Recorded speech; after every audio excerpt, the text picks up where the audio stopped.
Thae Yong-ho is one of the highest-ranking North Korean officials ever to defect. As this former deputy ambassador to the United Kingdom will tell us, he wanted his family to be free. It is rare that we have the opportunity to hear from someone with such unique insight into the most repressive regime in the world, and one that is now threatening us with nuclear weapons. Mr. Thae, I wanted to say to you, thank you for speaking before this committee today. And I wanted also to acknowledge that it takes courage for you to do this. I met with you in August in Seoul, along with Mr. Yoho of this committee, and Mr. Schneider and Mr. Berra. Your observations and your recommendations to the committee today will not only help inform U.S. policy, but it is my hope that your message, including how we can peacefully denuclearize the Korean Peninsula, will reach the ears of every North Korean still suffering under Kim Jong Un's brutal rule. As I know you agree, it's crucial that we get information to North Koreans so that they can better understand the corruption of the self-serving regime there. As we will hear, elites live in relative luxury while millions barely survive. Our efforts are already putting pressure on the regime by creating and increasing defections from the country. I think the Kim regime is vulnerable. To support our information efforts, the House recently passed legislation authored by Chairman Emeritus Ross Leitonen to reauthorize the North Korean Human Rights Act. This important bill continues our broadcasts, and it updates our efforts to include more modern technology to help spread outside information into North Korea. While we should take a diplomatic approach to North Korea, the reality is that the regime itself will never be at peace with its people, or its neighbors, or us. But information is not our only tool. Congress also has done its part to ramp up economic pressure. We passed my North Korea sanctions bill last February. In July, we increased the tools at the administration's disposal by passing a big sanctions package, which targets, among other things, North Korean slave labor. In August, the administration secured a major victory with the unanimous adoption of UN Security Council Resolution 2371. Myself and Mr. Engel saw Ambassador Nikki Haley last night. Ambassador Haley called this the strongest sanctions ever imposed in response to a ballistic missile test. And in September, under her leadership, the Security Council passed another resolution, further upping the pressure on the regime in response to its sixth nuclear test. To be effective, these tools must be implemented aggressively. We'll hear today how sanctions are having an impact and hurting the regime there. The administration has increased the pace, but we need to dramatically increase the number of North Korean-related designations, and we need to do that without delay. By using all the tools at our disposal, we can bring the necessary pressure to bear peacefully in order to denuclearize the Korean Peninsula. Mr. Thae, your insights into the impact of these efforts and life in North Korea will be invaluable, and I thank you for joining us here today.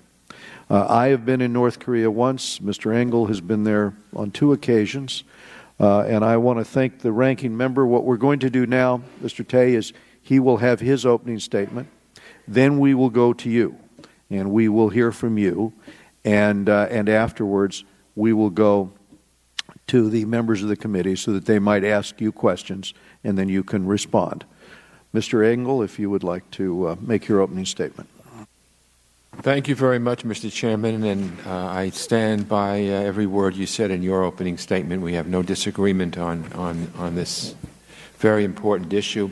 Mr. Thae, welcome to the Foreign Affairs Committee. We're deeply grateful for your time this morning. As the Chairman said, several members of the committee, myself included, have visited North Korea. I've been there twice, but not lately. We've had dozens and dozens of diplomats and experts appear before us to discuss our strategy for dealing with Pyongyang, to shed light on the abuses of the Kim regime, to provide insight on North Korea's development of nuclear weapons. You know, one of the things that was interesting when I was in Pyongyang is I got up early in the morning and walked around, and we saw a lot of people going to work. And they looked well fed, they looked well dressed, everything was fine. I was then told that by others that these were the elites and the only ones in North Korea that are functioning well, and they kept us out of any place other than Pyongyang. They didn't want us to see what was going on in the rest of the country. So the insight you can provide, Mr. Thae, will give our members and the public a unique perspective on this challenge. You come to us at an urgent time. Obviously, the Kim regime has accelerated its development of nuclear weapons in ways to deliver them. Our allies, South Korea and Japan, are at risk, and the day is quickly approaching when North Korea will have the ability to hit the United States with a devastating nuclear payload. Any conflict on the Korean Peninsula, nuclear or conventional, would entail horrific loss of life. This is one of the most urgent challenges we face on the global stage, no doubt about it. And let's call it the way we see it. Administrations of both parties have failed to put a lid on the Kim regime's nuclear program over the course of decades. But I feel that what's happening now, the President and the administration is undermining diplomacy in North Korea, where it's needed more than ever, hampering our ability to lead on the issue. The strategy that key cabinet officials laid out seems to call for a combination of multilateral diplomatic and economic pressure. These policies, along with shows of military force, like flying bombers in South Korean airspace, are aimed at slowing North Korea's advances. I'm not sure we've seen evidence of that, unfortunately. What we have seen is rising tensions between Washington and Pyongyang. Kim's rhetoric and the President's rhetoric has thrown fuel on the fire, and I believe has escalated the risk of conflict.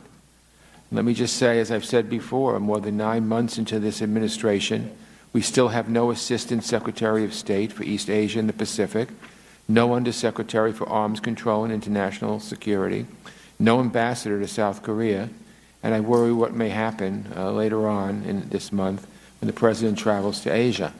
So there's lots and lots of work to be done, and I'm glad that this committee is staying focused on this issue. I hope we will hear from the administration again soon on its path forward. This is especially important in light of the many senior-level discussions with allies and partners in Asia due to take place over the next few weeks in conjunction with the President's trip. So I'll wrap up because I want to make sure most of our time today is spent hearing from our witness. Again, we're fortunate to have you, Mr. Thae, with us today. Thank you, Mr. Chairman. I yield back. Thank you, Mr. Engel. So this morning, members, we're pleased to be joined by Mr. Thae Yong-ho. He is the former Deputy Chief of Mission, Embassy of the People's Republic of Korea in the United Kingdom. As a former high-ranking North Korean official, Mr. Thae can provide us, I think, some unique insights into Kim Jong Un's regime. And so, without objection, the witness's full prepared statements will be made part of the record. Members are going to have 5 calendar days to submit any statements or questions or any extraneous material for the record here today. And Mr. Thae, if you would summarize your remarks, the floor is yours. Thank you, Mr. Thae. Yes.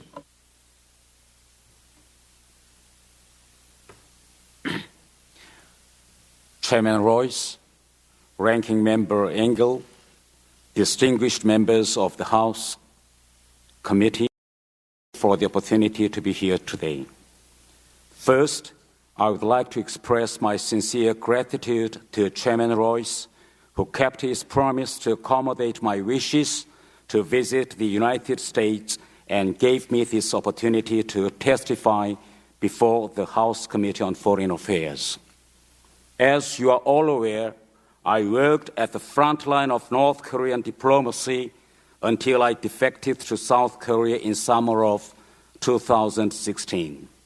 But my story is quite different from other defectors who may have experienced political oppression, inhuman treatment in political prison camps, or who left North Korea in order to avoid hunger and economic difficulties.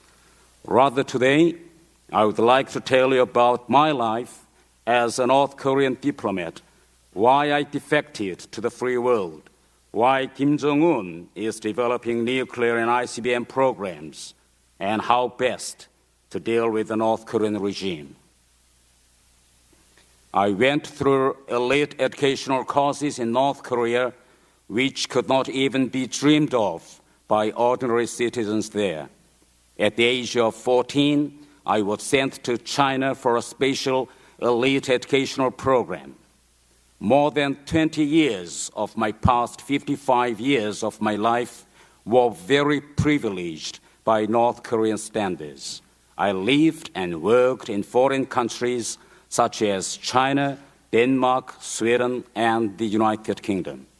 The North Korean system provided me with all kinds of political privileges and economic benefits during this time, and in the course of my last posting, I was fortunate enough to live in the UK with my wife and 2 sons. Throughout my life, my family members and relatives were all dedicated true communists. Ironically, however, I ended up deserting that system and ideology, and I'm living in South Korea where I do not have any friends or relatives. And today, I'm even testifying at the United States Congress, which I had always been taught to fight against. The reason why I gave up all the privileges and economic benefits was that I felt I could not let my sons lead a life like me as a modern-day slave. I believed the best legacy I could leave for my sons was to give them the freedom that is so common to everyone in America. Had we not defected, I feared that someday my sons would have cursed me for forcing them back to North Korea. They were used to online gaming, Facebook messaging, email, and internet news. I believe my sons would suffer a lot if they returned to the North Korean system. Indeed, how could any boys raised in the London education system and familiar with freedom of thought ever go back and re-acclimatize to life in North Korea? I could not confiscate freedom and enjoyment of liberty from them. I could not take back the happy smiles of my sons by bringing them back to North Korea.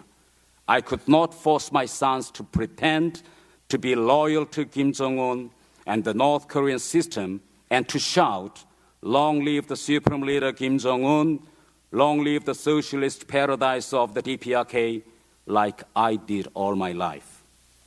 As a North Korean diplomat, everyday activities and services were like a leading ceaseless double life, which was psychologically difficult. I had to pretend to be loyal to the Kim Jong Un regime, even though my heart did not agree. I often was asked questions by my British friends which caught me flat-footed, trying to justify the North Korean system when deep down I knew their concerns were fair and legitimate. They asked me things such as, how could Kim Jong Un persecute his uncle? Why does North Korea continue to appeal for humanitarian aid while pouring hundreds of millions of dollars into its nuclear and missile development? Communism has always opposed a dynastic transfer of power. So how then does Kim family's hereditary leadership system prevail so long in North Korea? While dealing with these kinds of questions was always painful, and they made me increasingly realize the deep-rooted contradictions upon which the entire North Korean system is built. You might think that living as a member of the elite class in North Korea is all about luxury goods, fine wines, and abuse of power. Yet, the reality for many privileged people in Pyongyang is far different. For example, all high-ranking leaders have to live collectively in separated apartments according to their rank. Moreover, getting promoted within this system actually requires more sacrifices, reduced freedoms, and an increasing risk of your life, even though you may enjoy more economic benefits as a result. Indeed, if it is discovered that a senior elite may have different ideas or express private dissatisfactions, then he or she could be subject to persecution. And as you all know, even the members of the Kim's family have been subject to this type of persecution. Such was the case with the killing of Kim Jong Un's uncle, Jang Song-taek, and half-brother Kim Jong Nam. Beyond these high-profile incidents, much more has been going on beneath the surface of the past 5 years. Hundreds of cadres have been persecuted without due process.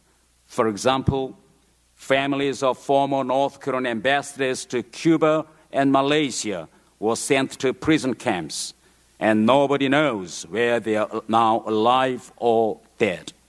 Former North Korean ambassador to Sweden and the former North Korean ambassador and deputy ambassador to UNESCO were also forced to return back to Pyongyang and expelled from the foreign ministry after the death of Jang Song-taek.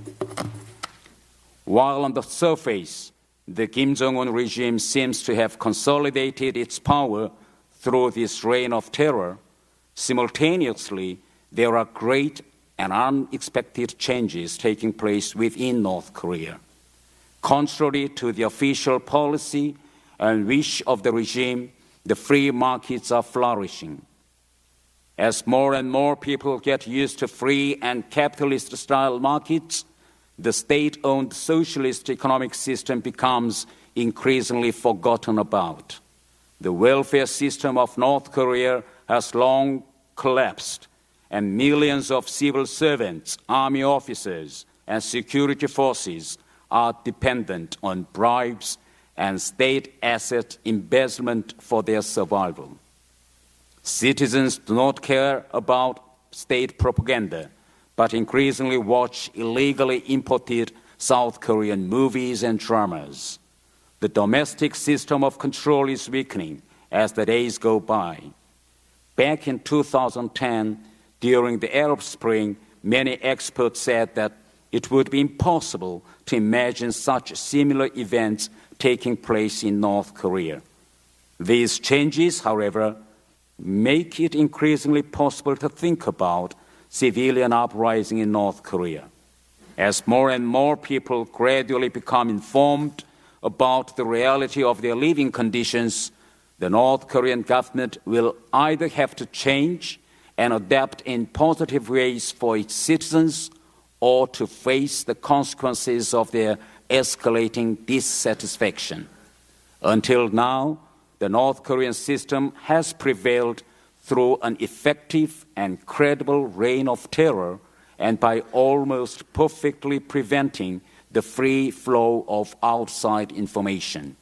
Today, Kim Jong Un thinks that only nuclear weapons and ICBMs can help him avert the continuing disintegration of the North Korean system.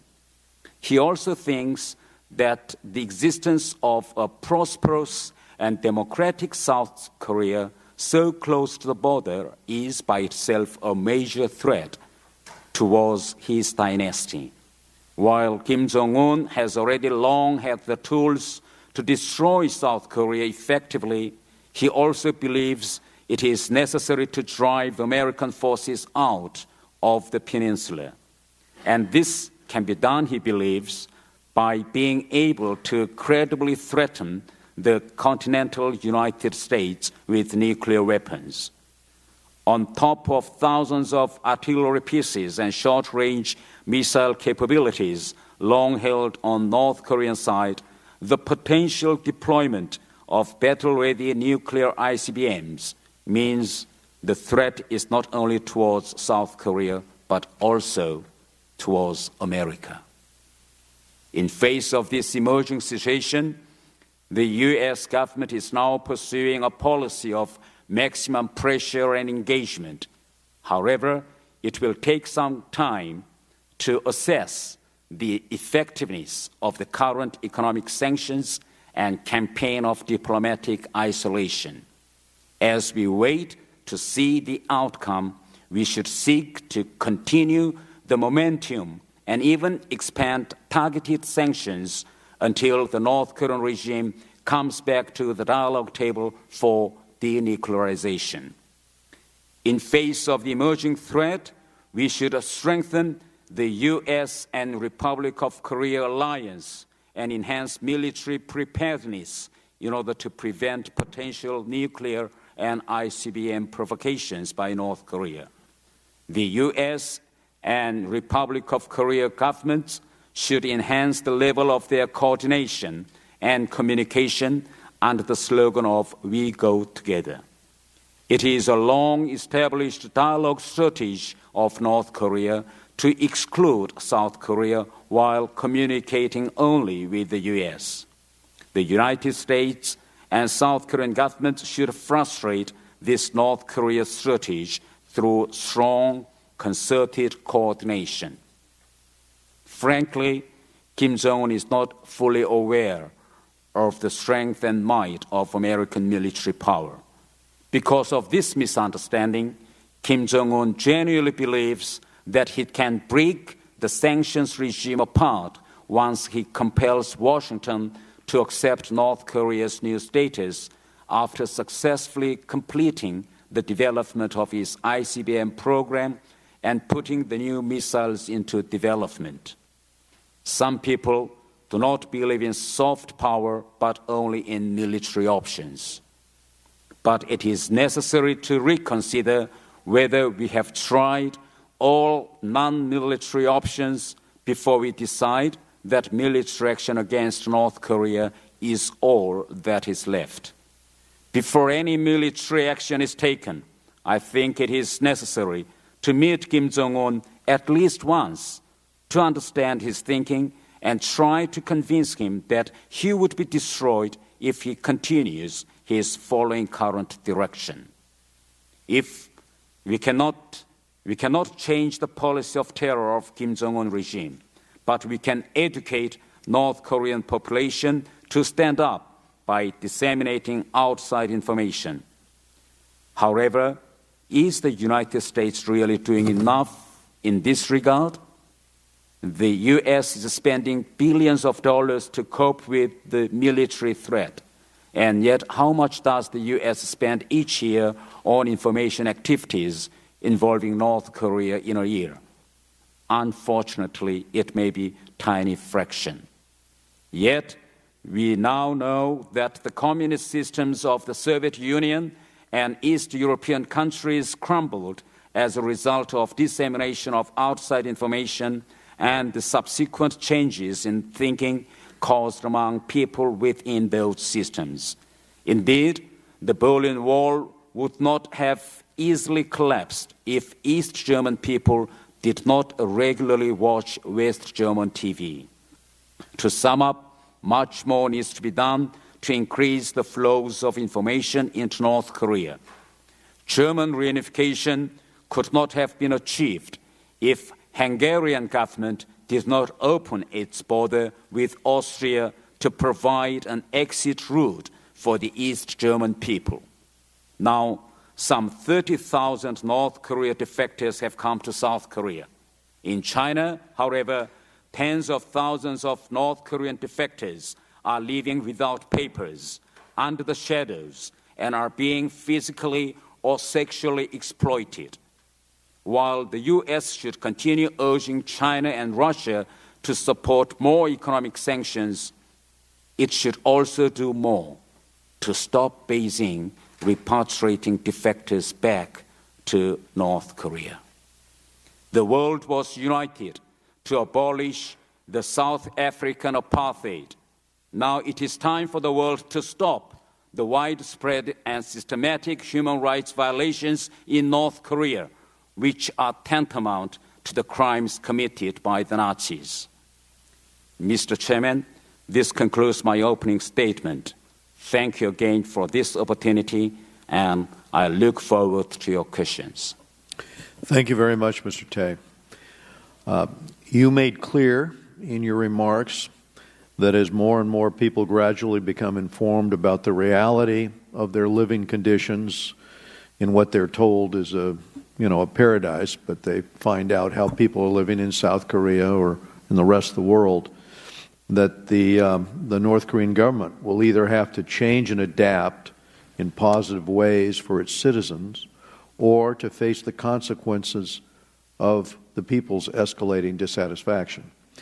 As you said, it has been a powerful impact in Eastern Europe and the Soviet Union and can have the same effect in North Korea. So my question is, what kind of messages should we focus on sending into North Korea? Who are the best? Is it former defectors who have a story to tell, who can report the news of what they've seen in the outside world? And should our message to, as you said, the elites, should our message to the elites be different than the message that we would help people send to the common people in North Korea? You've made clear that both are increasingly dissatisfied with the regime. So what would be your suggestion? First, a North Korean system can only be in place by making its leader as a god. So we have to find out where is the Achilles heel. Now, after 5 years in power, Kim Jong Un cannot still tell North Korean people his date of birth. Nobody in North Korea knows his date of birth. Nobody in North Korea knows whose mother is. Nobody in North Korea knows his half-brother Kim Jong Nam. Nobody in North Korea knows that he is the only third son of Kim Jong Un, Kim Jong Il. And now Kim Jong Un is brainwashing the North Korean population that he is the only bloodline of Baekdu Mountain. But after 5 years of this kind of continuing brainwashing, he still cannot provide North Korean population with a single photo with his grandfather Kim Il-sung. Why? Because he was a hidden boy by his father. He was kept secretly and silently in Switzerland throughout of his year. But majority of North Korean population do not know this fact. So we should disseminate the informations about him first, who he is, why even now Kim Jong Un cannot present even a single photo with his grandfather, because his grandfather himself didn't know the existence of this boy. Majority of North Korean people do not know that his father Kim Jong Il had several ladies to live with. So we should tell North Korean people that Kim Jong Un and his father Kim Jong Il and his grandfather Kim Il-sung, the whole member of Kim dynasty, are not the gods. That is the first thing we should do. And we should disseminate the basic concepts of freedom and human rights. North Korea is a country with the system of classification. The population of North Korea are divided to different classes. And we have to tell the North Korean population how stupid system it is. It is similar like a feudal class system of several hundred years ago. So we have many things to tell to North Korean people that it is not a paradise, it is not a socialist welfare system, it is a worst inhuman system in human history. In terms of our dialogue with Beijing, what should we be pressing Beijing on with respect to North Korea? I think we should continue the current momentum to inducing Chinese government to support economic sanctions against North Korea, but that is not enough. We should urge Chinese government not to repatriate North Korean defectors back to North Korea. Chinese government knows well that once these defectors are repatriated back to North Korea, they would be the subject of torture, they would be the subject of enforcement of labor. So we should let Chinese government open the route to South Korea for all the hiding North Korean defectors in China.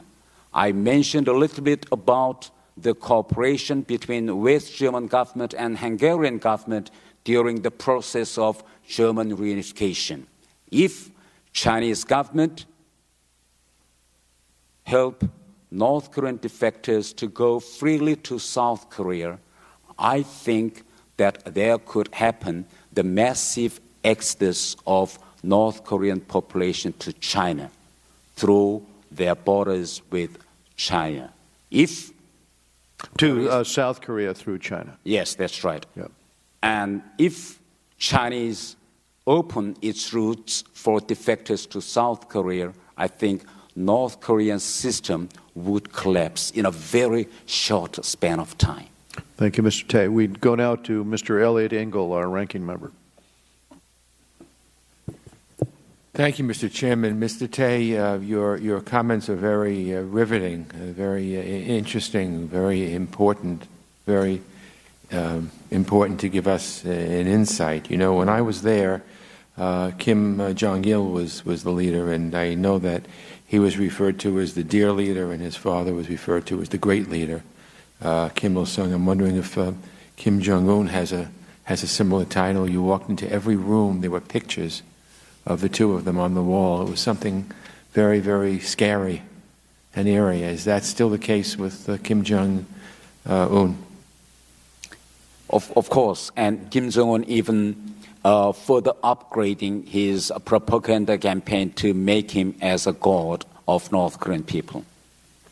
Thank you. So let me ask you, is there any scenario you envision in which North Korea might freeze or dismantle its long-range missile or nuclear weapons program? What would be the best means to persuade North Korea to do so?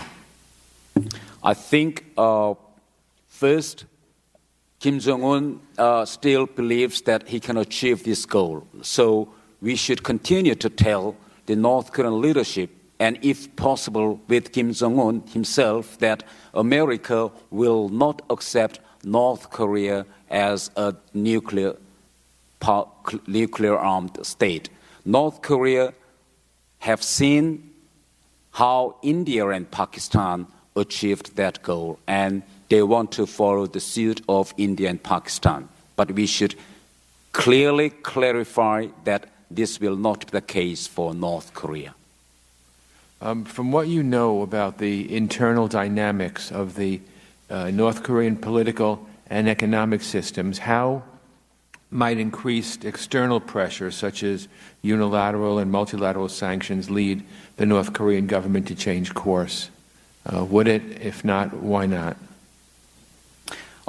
As I've said, that the current economic sanction so far is not enough, so we should increase more targeted sanctions. And the second, we have to see to witness the effectiveness of the current economic sanctions. North Korea is used to that kind of sanctions, and North Korea has a certain amount of stockpiles of war. So we have to wait until when North Korea opens its doors for war stockpiles. When North Korea starts to open its war stockpiles of food and oil, then we may see how long North Korea can sustain. Thank you. You know, one of the things that shocked us when we first came into Pyongyang were these massive billboards, political propaganda ones. And one of them has, in fact, I don't know if Joe Wilson is here, he was with me, but he took a picture of one of those posters, and it was a North Korean soldier putting a bayonet in the head of an American soldier, and we knew it was an American soldier because his helmet said USA on it. It was very, very frightening, very scary, and we mentioned it, of course, to all the North Korean authorities. But one thing stuck in my mind. When we were talking about the nuclear program, one of the we never did meet with the dear leader, but we met with I think the next person whose name I think was also Kim, and we were told blankly, and it's the one thing I came home from. He said, Saddam Hussein didn't have nuclear weapons, and look how he wound up. Look where he wound up. And it really, really showed me a bit of the mindset about how they really think that the nuclear weapons are the key to being players. Otherwise, South Korea would run circles around them because of the prosperity and the economic opportunities and the dynamism of the Seoul regime. But they, even back then, this was probably about 12 years ago, talked about nuclear weapons as their key to success in the future. Is that still the mindset? Yes, still Kim Jong Un regime believes that they can guarantee the permanent system of North Korea by nuclear and ICBM, because they think that prosperous and democratic South Korea itself is threatening the existence of North Korea itself. That's why they think and believe that ICBM tipped with nuclear weapons is the guarantee for their survival.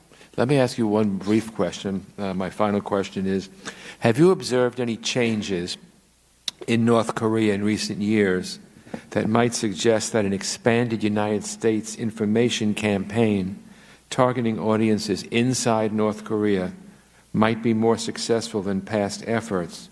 How would you go about changing the North Koreans' perception of the outside world?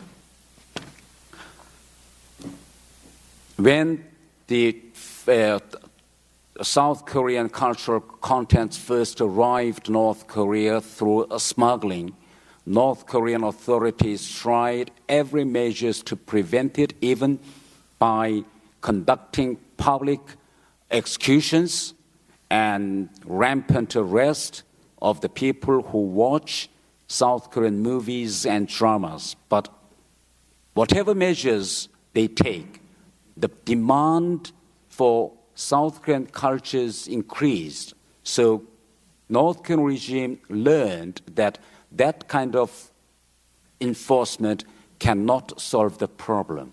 That's why for the past few years, they are now developing their own strategy to prevent North Korean population to watch South Korean movies and dramas. How?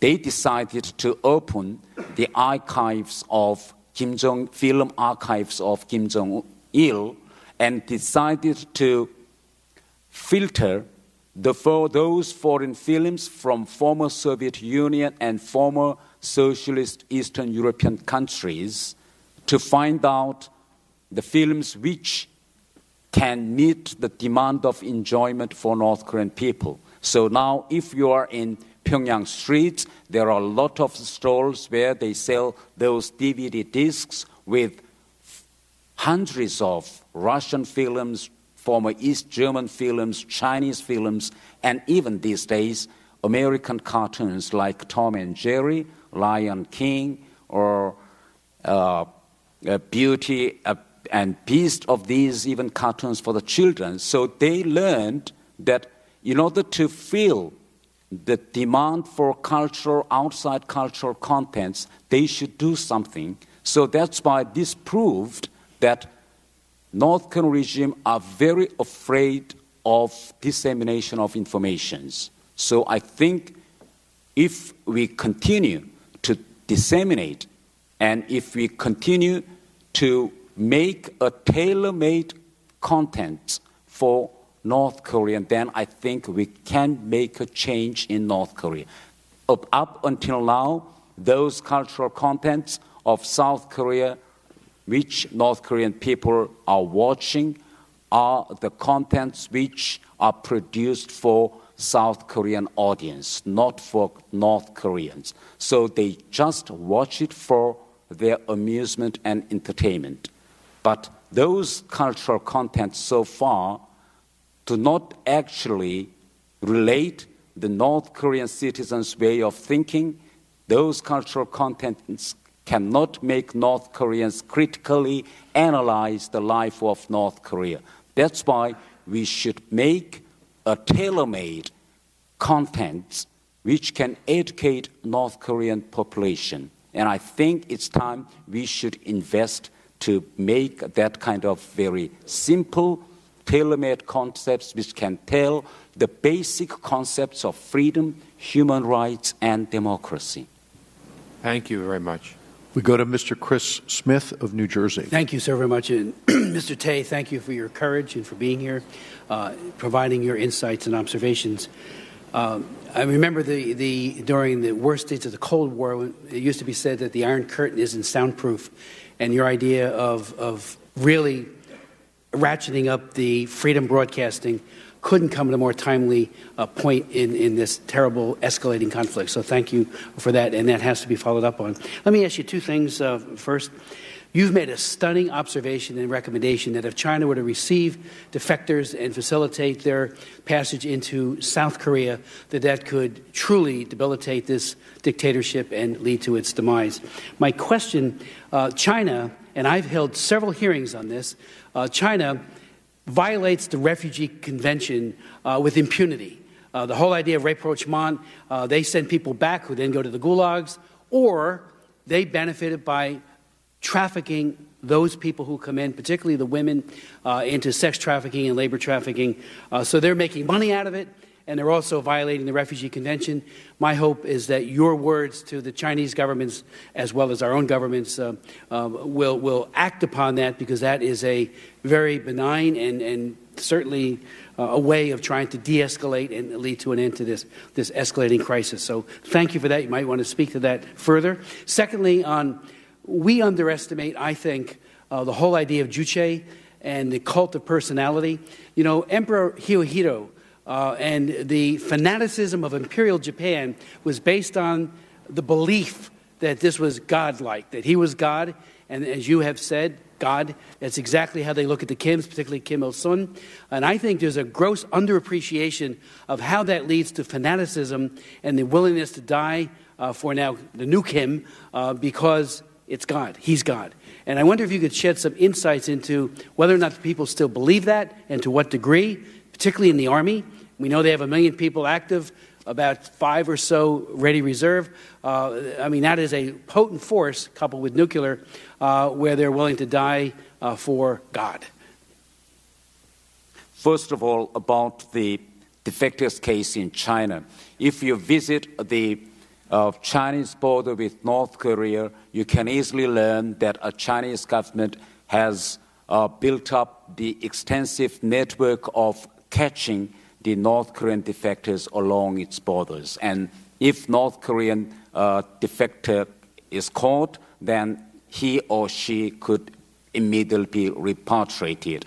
And if we visit those borders these days, Chinese have built more fences, more riverbanks in order to prevent the vast exodus of North Korean population. Now, Chinese government are saying that they are very much concerned of any possible refugee crisis if North Korean system collapses. But that is not really the truth, because North Korean defectors and North Korean population, they have a place to go once they arrive in China. They have a South Korea which would welcome to accommodate all North Korean defectors from China. So the Chinese argument that they would cover or they would burden all the economic, the cost of North Korean refugees is not true, because there is a government of South Korea, which can accommodate all those North Korean defectors. So we should continue to ask Chinese government to open the exit route for North Korean defectors to go to South Korea. We should ask Chinese government to establish a kind of camps for North Korean defectors for temporary stay and for continuation of their journey to South Korea. I think that is the thing we should do. And China is the member of Refugee Convention. That's why, as a big country, Chinese government has obligation to observe its international obligation by letting North Korean defectors to go to China. And the second thing, the personal cult or culture in North Korea. It is really, really surprising because in North Korea, when you reach the age of 4 or 5, from the age of kindergartens, you are brainwashed. For instance, every morning, the young children of 3 or 4 years are forced to bow in front of the portraits of Kim Jong Il, Kim Il-sung, and Kim Jong Un. Whenever they are offered a cup of milk, they should stand up and express their thanks before they drink the milk to the Kim Jong Un. When there is a harvest of apples, the apples will be distributed to the population as a gift of Kim Jong Un. So those Kim Jong Un regime established a full scale of a stupid brainwashing system in order to depicting the Kim Jong Un as the god.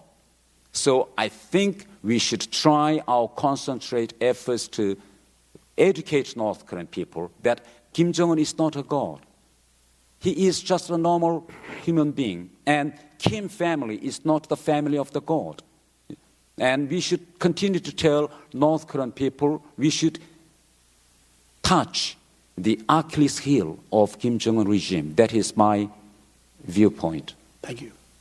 Albio Series of New Jersey is next in the queue.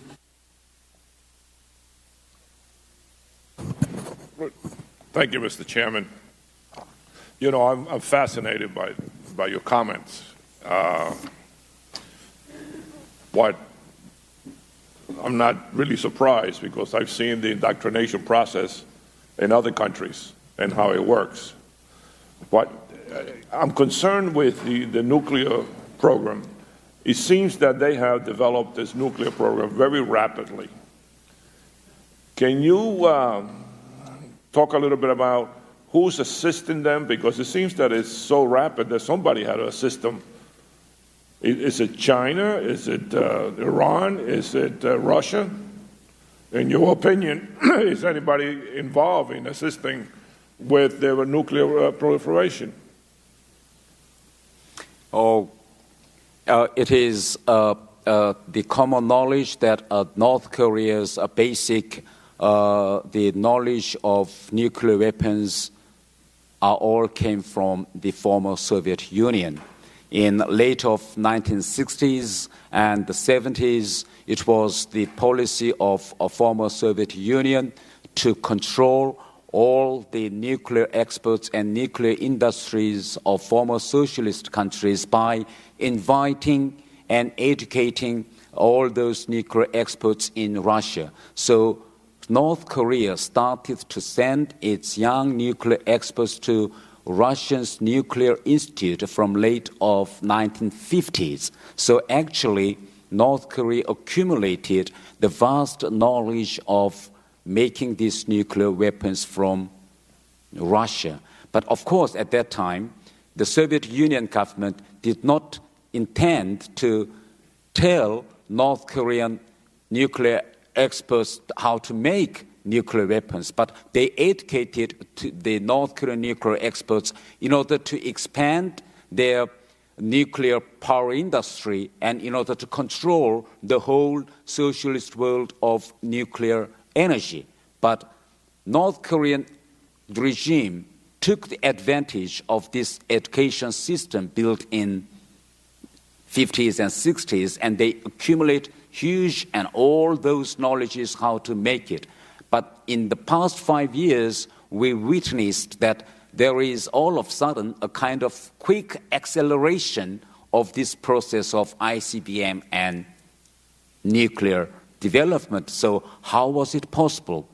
We learned that in March of 2013, Kim Jong Un regime, the Workers' Party of Korea, adopted a policy of simultaneously developing nuclear weapons and economy, which is called Byungjin policy. Then what is the difference between Kim Jong Un's policy of nuclear development with his father and with his grandfather?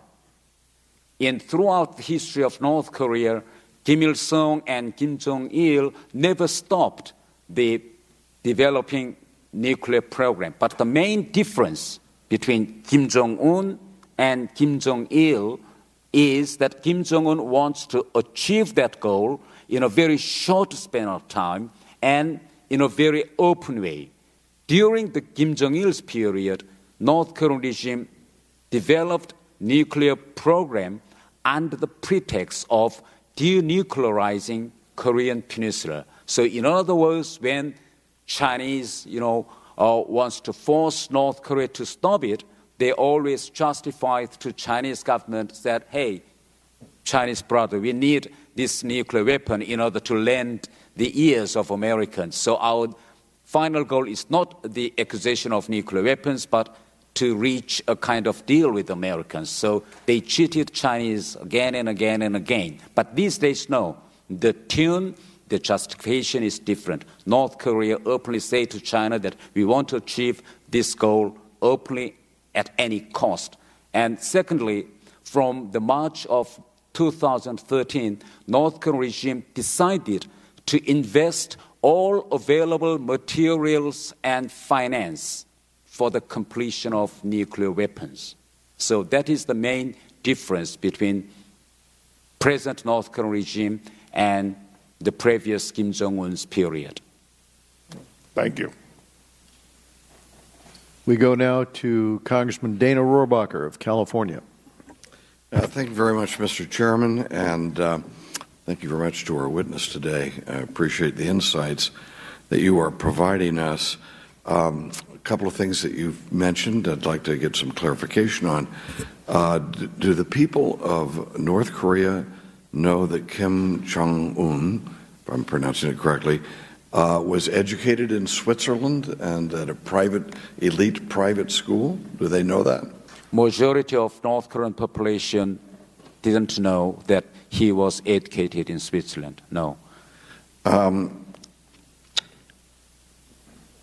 Don't we have broadcasts going into North Korea? Why would the people of North Korea not know that what he is doing to them, he was spared, and that he lived in a totally different life than what they are expected to live? Are broadcasts not being aggressive enough if the people of North Korea don't know that? Maybe those, the balloons of the pamphlets or the numbers of the radios have reached the inside of North Korea in a secret ways, but so far the effect of that kind of the devices is not very efficient. So I think in order to vastly disseminating the information to North Korean people, I think we should develop new ways to do it. For instance, one thing I have in mind is that now we can have a kind of the satellite TV transmissions for North Korean people, and we can smuggle in the small devices like DMB things, which is the similar size of smartphone or radio, so let the North Koreans watch the South Korean and American the TV network through that kind of device by the transmission from satellite.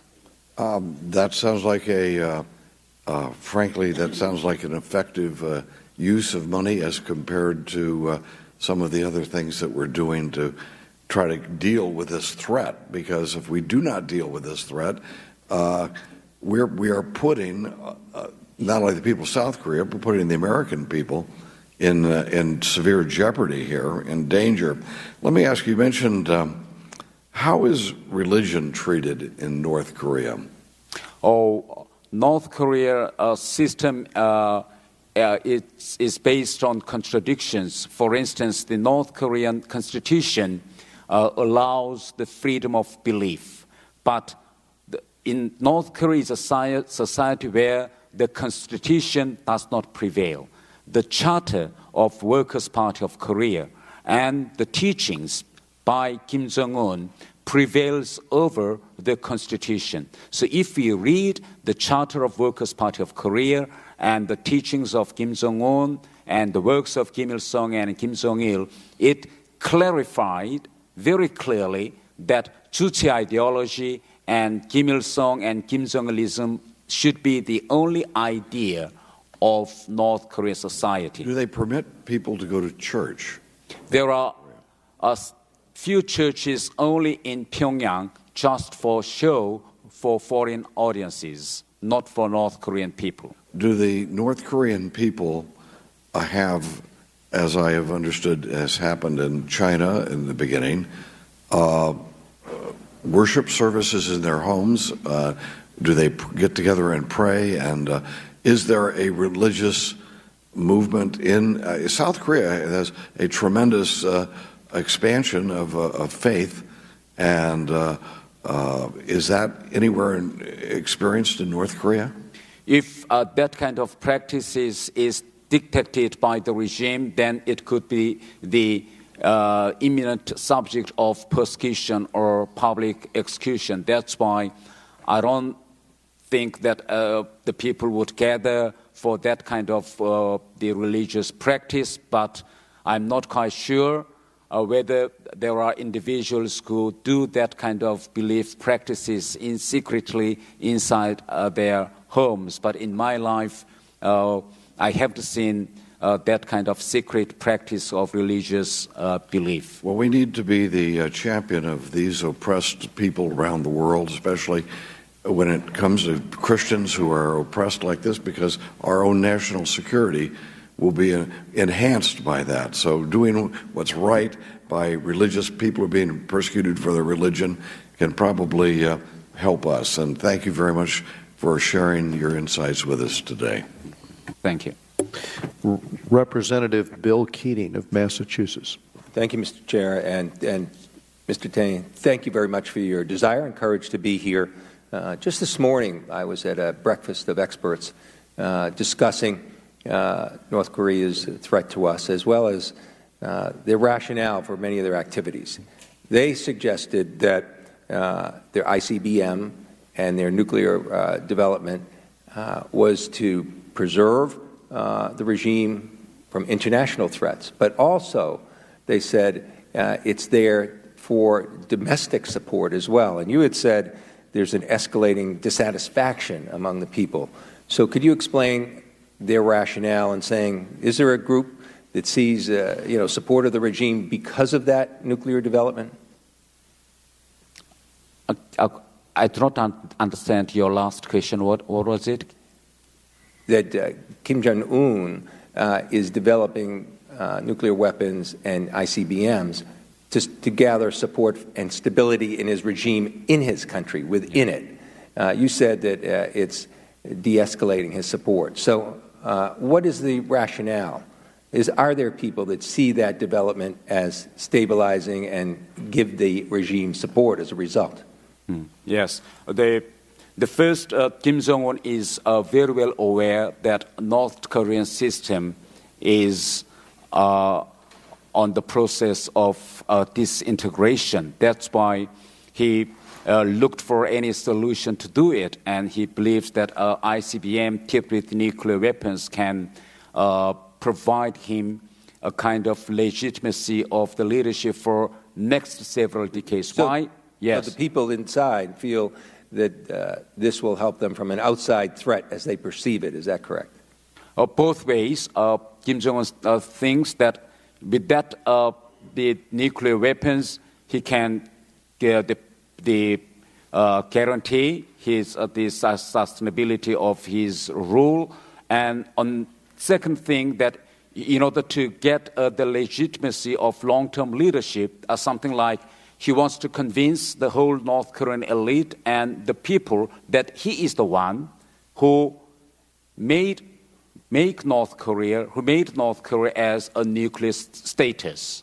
And he wants to convince the North Korean population that once he acquired these nuclear weapons, he can easily break the sanction scheme. Okay, thank you very much. With America. That's the rationale. This is a really tough question I'm going to ask you. One we should all be asking, frankly, because there's a great deal of discussion, even this morning, that there's indeed a likelihood of military intervention preemptively by the U.S. as a defense. And here's my question.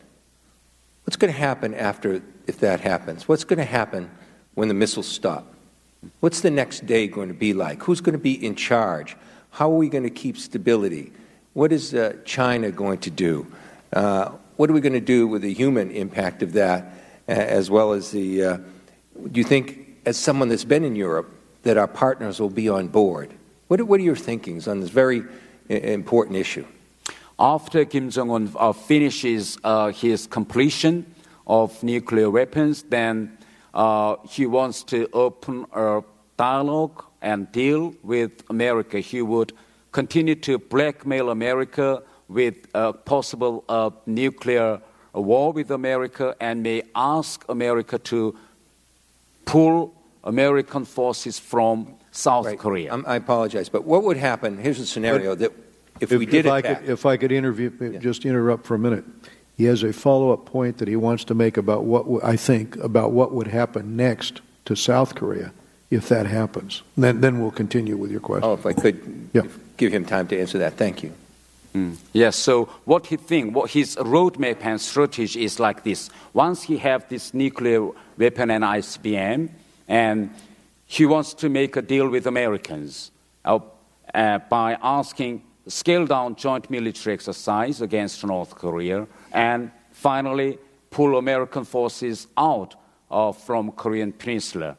If America does not accept his offer in a first hand, then he may continue to blackmail, like another test fire or ICBM or something like that, so that compel Washington to accept his demands. And Kim Jong Un thinks that if American forces is out from Korean Peninsula, the next day the foreign investment would follow the American forces. And when the foreign investments are out of South Korea, then the elite and the companies of South Korea would follow the exit. So he thinks that he can create a kind of massive fleet in South Korean system if he has these nuclear weapons. That is what North Korean regime from the case of South Vietnam. When America pulled its troops out from South Vietnam in 1974, at that time, I think we should remember that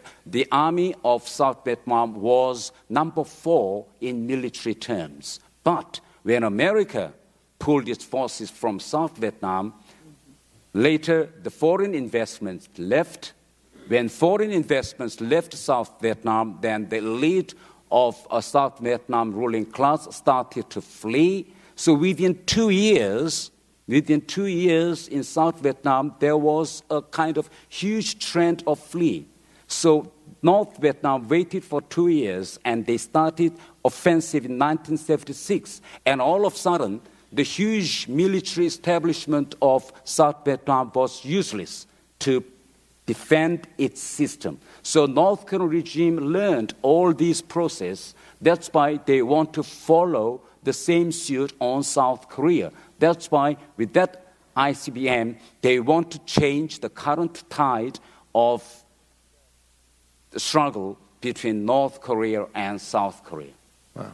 No, thank you. I yield back. Mr. Mike McCall of Texas. Thank you, Mr. Chairman. I think this is one of the most complex, challenging foreign policy issues of our time. And whenever a power becomes a nuclear power, you can't take it away from them. And we saw that happen in Pakistan, and the AQCon network proliferating to Iran, North Korea. I think this is the result of a policy of neglect in prior administrations, both Republican and Democrat, not dealing with North Korea. And now we are in a situation where we are today where I don't see a whole lot of good options on the table. It is a fact that he has this ICBM capability, that he's miniaturized the nuclear warheads. By all accounts, the IC, while maybe not definitive, we think he may have that capability now as well. And talked to the ambassador from Japan the other day, and they are terrified of what the prospects. I don't know how to get rid of this guy. And we talk about regime change. We talk about opening channels, letting people defect, and a lot of different things. We know China is the strongest country to deal with North Korea, and it's in their best interest in their backyard. And yet we're seeing satellite photographs after the UN sanctions was voted on, defying those sanctions, with boats going back and forth between China and North Korea. So that hasn't had a whole lot of impact. So it's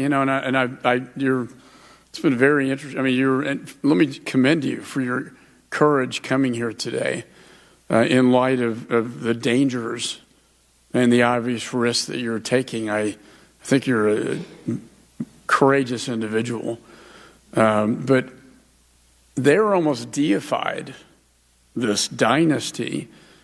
So how do we change that? First question. Second one is, if the military option is on the table, and Secretary Mattis has warned against it, but if that happened, what would the peninsula look like? What would be the aftermath of the military option? The first,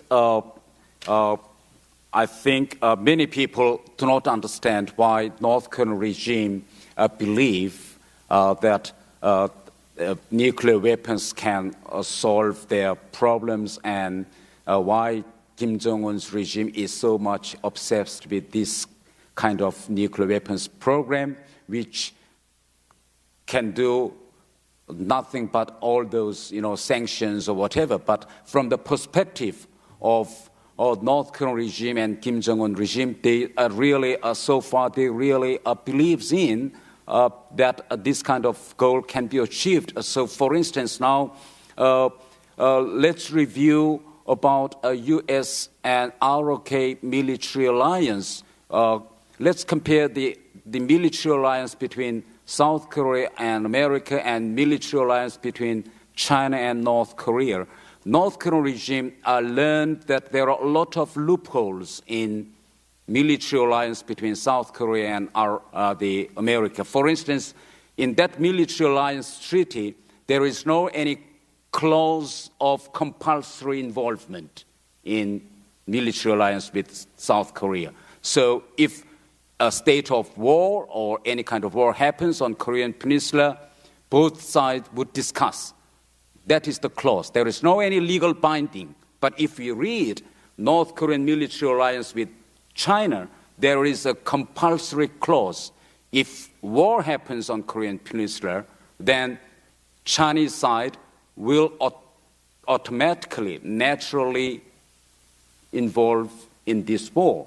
And secondly, if we see the military alliance treaty between South Korea and America, there is a kind of a very loose clause how this treaty go on and how this treaty breaks down.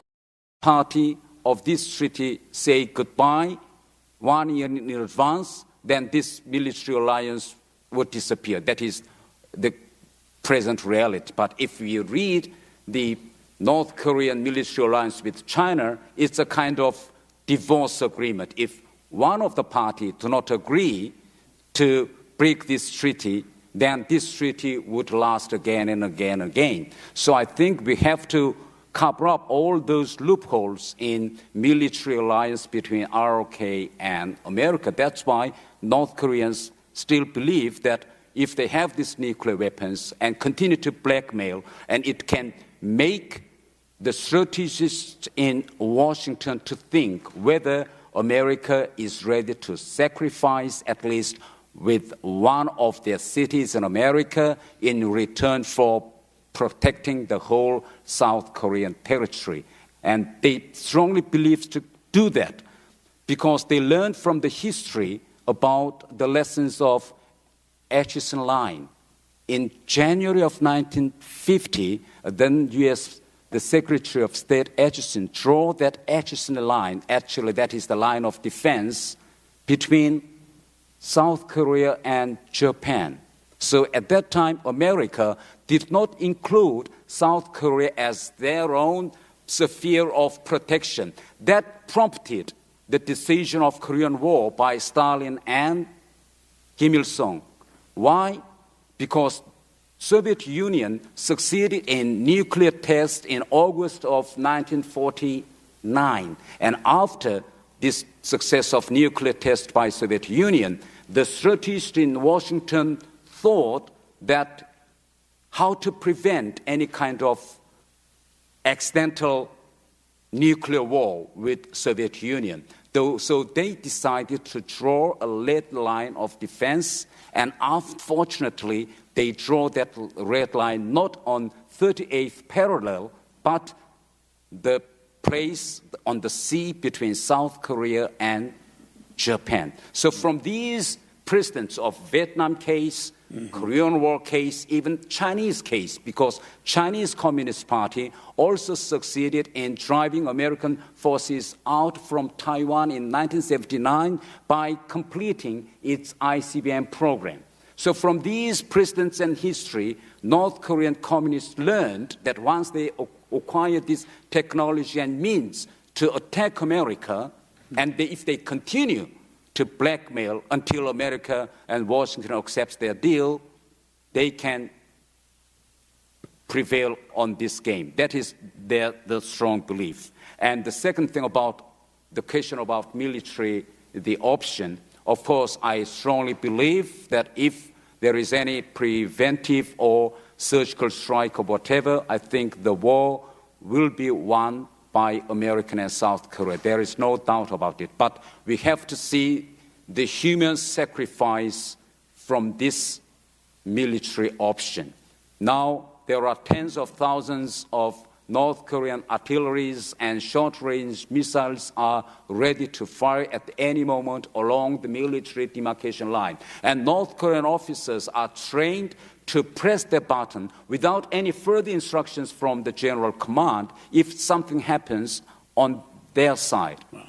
So if there is any sound of fire or bomb or strike from Americans, the military artilleries and short-range missiles will fire against South Korea. And we have to remember that tens of millions of South Korean populations are living 70 to 80 kilometers away from this military demarcation line.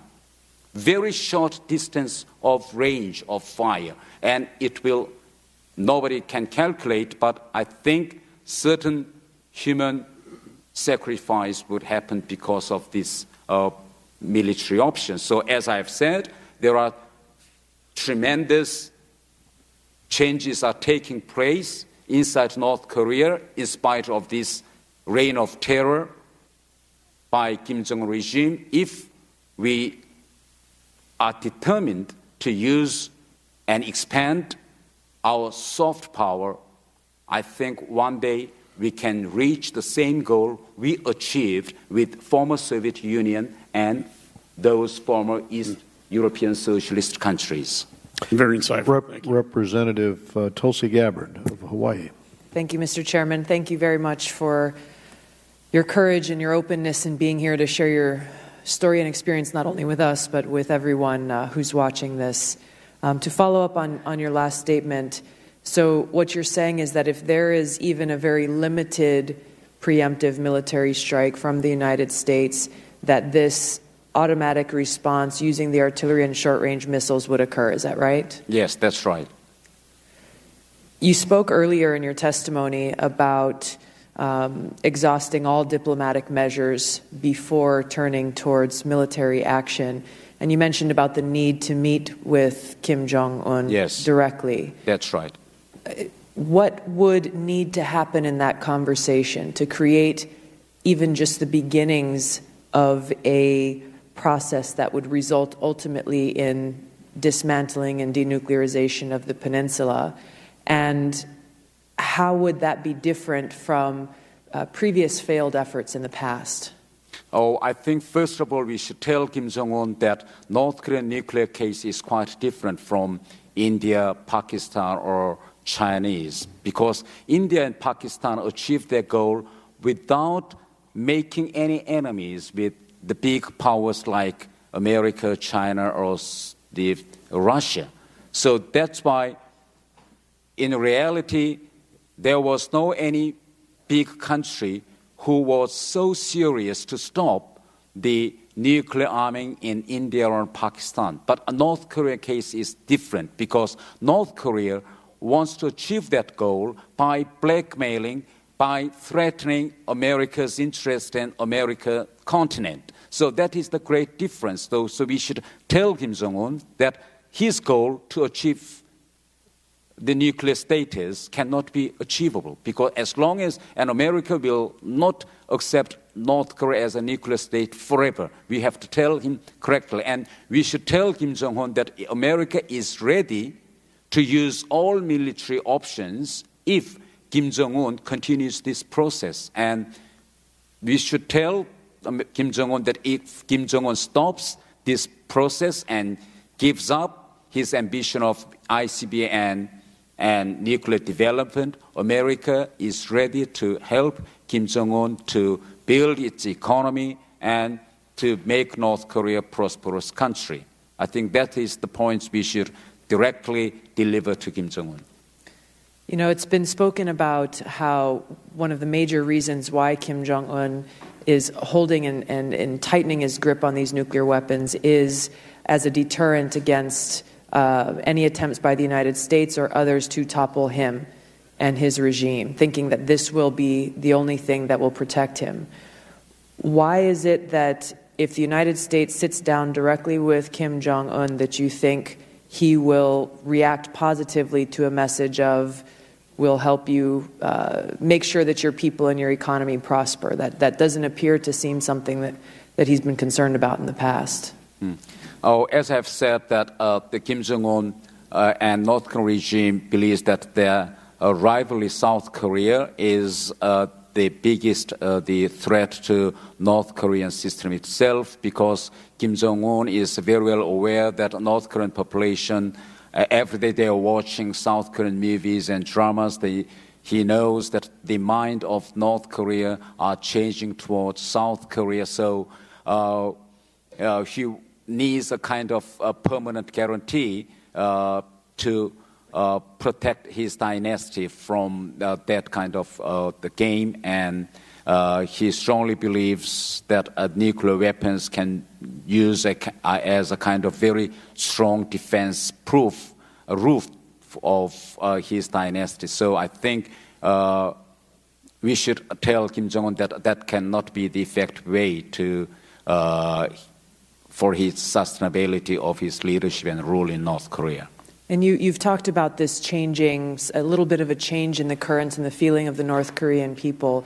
Given the threats upon anyone who expresses even a little bit of dissent or disagreement, do you think Kim Jong Un or his regime is even aware of this change in currents of the North Korean people? Yes, he is very well aware of that, because he has a very good network of reporting the happenings inside North Korea. And so far, Kim Jong Un regime has taken huge measures to prevent North Korean population watching South Korean movies and dramas, but it turned out to be a failure. And also, throughout the system of free market, North Korean regime tried to prevent the escalation of free market system in North Korea, but failed. So now North Korea is at the stage of more or less accepting this trend of free marketization of the process in North Korea. So they know quite well of this disintegrating process. We need to go to General Scott Perry of Pennsylvania. Thank you, Mr. Chairman. Mr. Thae, we're impressed by your courage, and we're privileged to have you here today.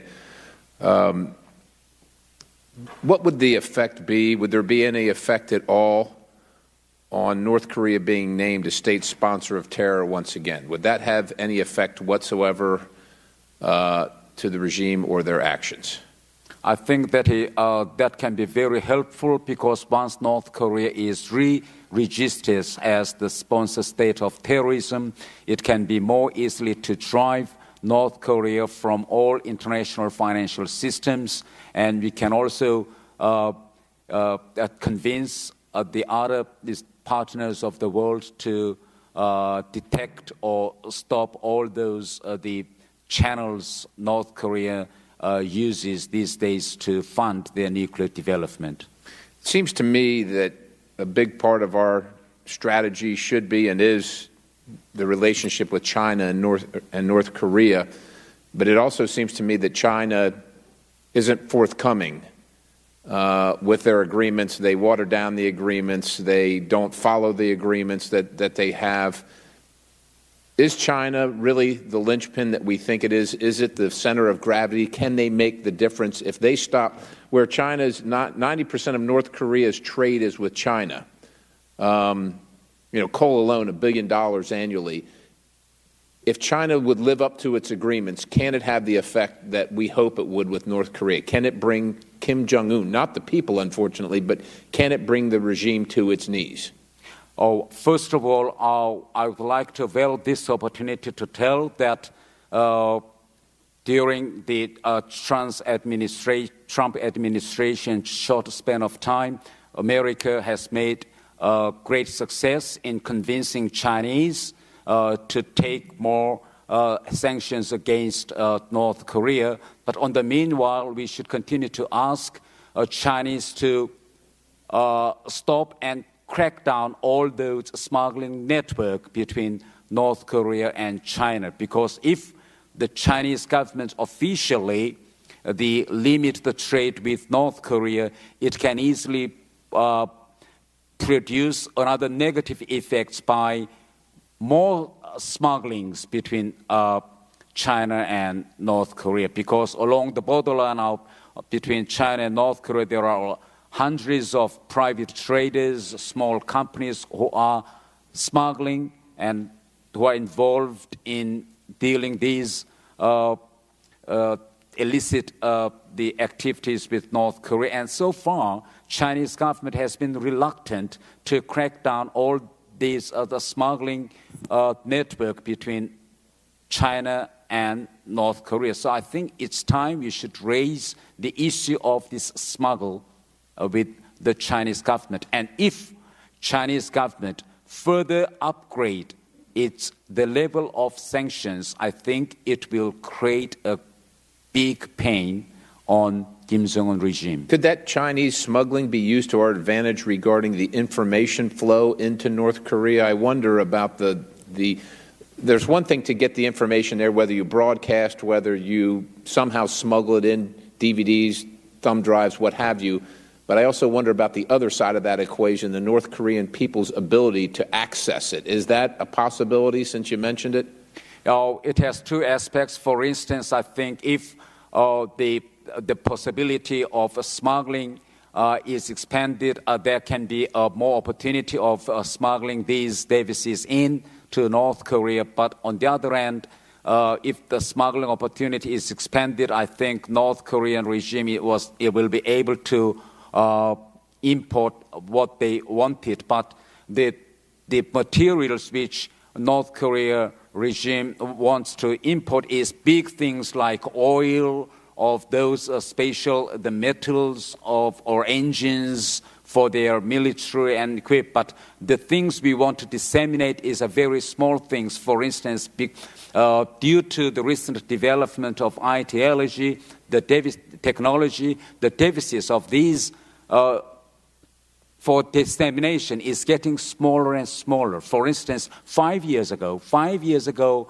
if we want to disseminate the contents, we should make this size of DVD and this size of USB stick. But nowadays, the devices now become smaller, around this size of a small SD card. So in North Korea, young children call this SD card nose card. Because why they call it nose card? If their bodies are searched, they can easily put that card inside their nose to avoid searching. Mr. Thae, may I ask you one more question in the short amount of time I have left? Since I've been a little boy, I've heard about American prisoners from Vietnam and the Second World War being held in POW camps in North Korea.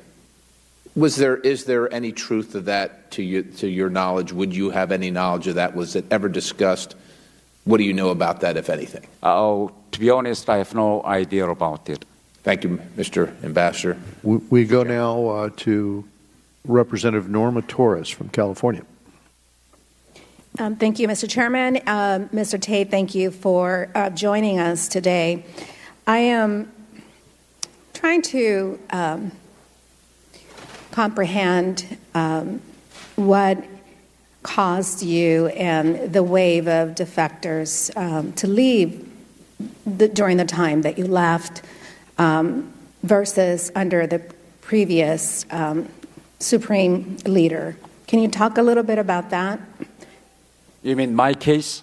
Mm-hmm. First of all, I would like to tell the members here that I am not the only North Korean diplomat who defected in... There was a wave, right? There are more the North Korean defectors who, diplomats who defected, but this is the matter of whether they are willing to open their identity or not. But, as I have told you, that I was fortunate to bring my wife and 2 sons here in South Korea. We have very limited time, sir. Yeah. I apologize. That's right. So, but the other my colleagues who are also diplomats, they have their, the siblings. Why now and not before, sir? Yeah. So, actually, the number of the diplomats defection is more than we estimate.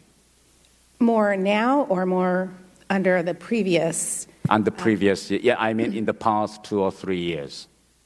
2 or 3 years under Kim Jong Un regime. Right. Yes.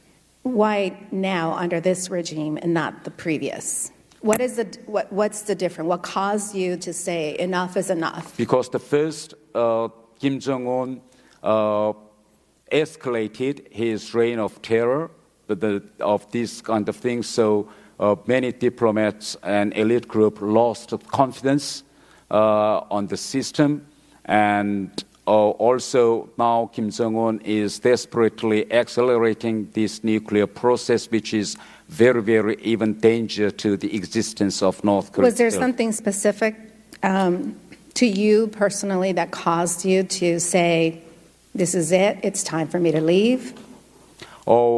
There is not that kind of, triggering point, but as I have said that I have watched and followed those growing process of my sons in London, and I thought that it is not the right thing for me to take them back. Mr. Kim Jong Un is a young man. He's going to have a birthday on January 8th. That's right. But nobody knows which year. Who, between Russia and China, who do you think is more involved in advising him on issues dealing with the U.S.? I don't think China or Russia is advising Kim Jong Un on that matter. He is advised by his close associates. Yet, China is very dependent on workers and from North Korea. Yes. So how can it be that China is not advising him on how to deal with the U.S.? Oh, I mean, when advice is that I don't think that the Chinese has any kind of, the diplomatic instrument which can change the thought of Kim Jong Un, and also it is a common fact that China is exercising the double standard, the approach on North Korea. On one hand, China is keeping its obligation with United Nations sanctions, but on the other hand, it is also opening the possibilities for North Korea to fund its program by importing a lot of North Korean laborers to their countries. Smuggling networks, private traders, small companies. Do you have an idea of who they are and how we can, as a U.S. policy, impact that activity? I think that is the matter of the Chinese decision. I think we should continue to convince Chinese government that North Korean nuclear threat is not only the threat to America, but it can be the threat to China itself. So I think we should continue to convince the Chinese government to cooperate to stop North Korea's nuclearization. And if Chinese is convinced, then I think Chinese government will take effective measures to stop and crack down all those smuggling network. So what I'm understanding... Okay, well, the time's expired, though. Thank you. Yeah. Okay, we've got to go to Joe Wilson of South Carolina. Thank you, Mr. Chairman. And Ambassador Thae, I appreciate your courage on behalf of the Korean people. I represent many constituents in South Carolina who have served in Korea. They developed a great affection for Korean families. I can identify because my dad served in the Flying Tigers during World War II, and he developed a great affection for the people of India and China. Additionally, I want you to know that the Korean American population is so important across the United States, but in my home state of South Carolina, this weekend we have the Korean Festival, and it's to celebrate the extraordinary culture of Korea. And at Columbia, South Carolina, the Korean Presbyterian Church, led by Reverend Dong Young Kim, there will be a great celebration of how much the people of America appreciate the culture of Korea. And Mr. Chairman, I appreciate your leadership promoting freedom for the Korean citizens, which is of the utmost importance for the people of South Korea and American families for our security. It's for this reason I'd like to thank the Chairman for his attention to a bill that's been proposed by Congressman Adam Schiff of California. It's a bipartisan bill that supports and clarifies and complements the State Department's recent prohibition on the tourist travel to North Korea, sadly reflecting on the murder of Otto Warmbier. Mr. Thae, would you agree that sadly North Korea is a supremely dangerous place, and I applaud the State Department with the leadership of President Donald Trump and UN Ambassador Nikki Haley for their efforts through the expeditious passage of H.R. 2397, the North Korea Travel Control Act. The danger that North Korea poses to America and our allies is a bipartisan concern, and I'm just so grateful that both Chairman Ed Royce and Ranking Member Eliot Engel have supported its passage out of the Subcommittee on Asia and the Pacific. And Ambassador Thae, I have recently visited the beautiful country of South Korea. What an extraordinary country, and I know of the critical relationship that we have that, quote, we go together. Additionally, I'm grateful that with Chairman Royce and Congressman Eliot Engel, we're possibly the only members of Congress who have been to North Korea. We saw the destitution, oppression of the people in Pyongyang, but that's in contrast to the extraordinary success of the people of South Korea, the Republic of Korea, and in Seoul. With that in mind, there have been measures passed both in Congress and at the UN, led by Ambassador Nikki Haley, the former governor of my home state, South Carolina, that target North Korean textiles, coal, iron ore, seafood, and other sectors that are used to finance the illicit programs of the North Korean regime. Are there any other sectors or streams of revenue that we could act? I'm also grateful that President Donald Trump has begun a process of what's called secondary sanctions. Can you suggest to the President any secondary sanctions that should be enforced to help the people of Korea?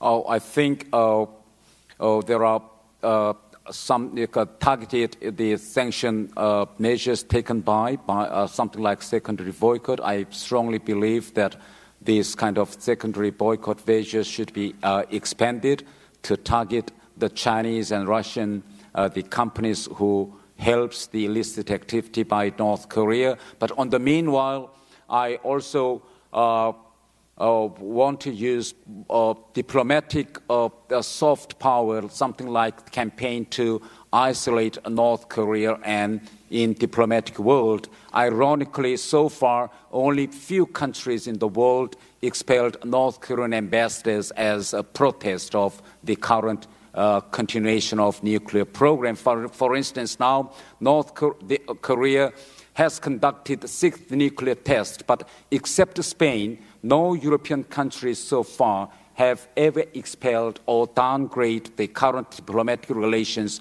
with North Korea. What happened between Iran and European countries in the past because of the case of Rashid, the Iranian novelist at that time, the whole European Union, together with America, joined in their efforts to isolate Iran diplomatically by withdrawing all the ambassadors from Tehran and asking Iran to withdraw their ambassadors from all European capitals. But so far, we haven't seen that kind of concerted or unified response from Western European countries, which we share common ideas and values. So that's why I think the American government should beef up more its campaign of diplomatic isolation against North Korea, asking the American allies to follow the suit, to follow the America's policy to isolate North Korea diplomatically. Now in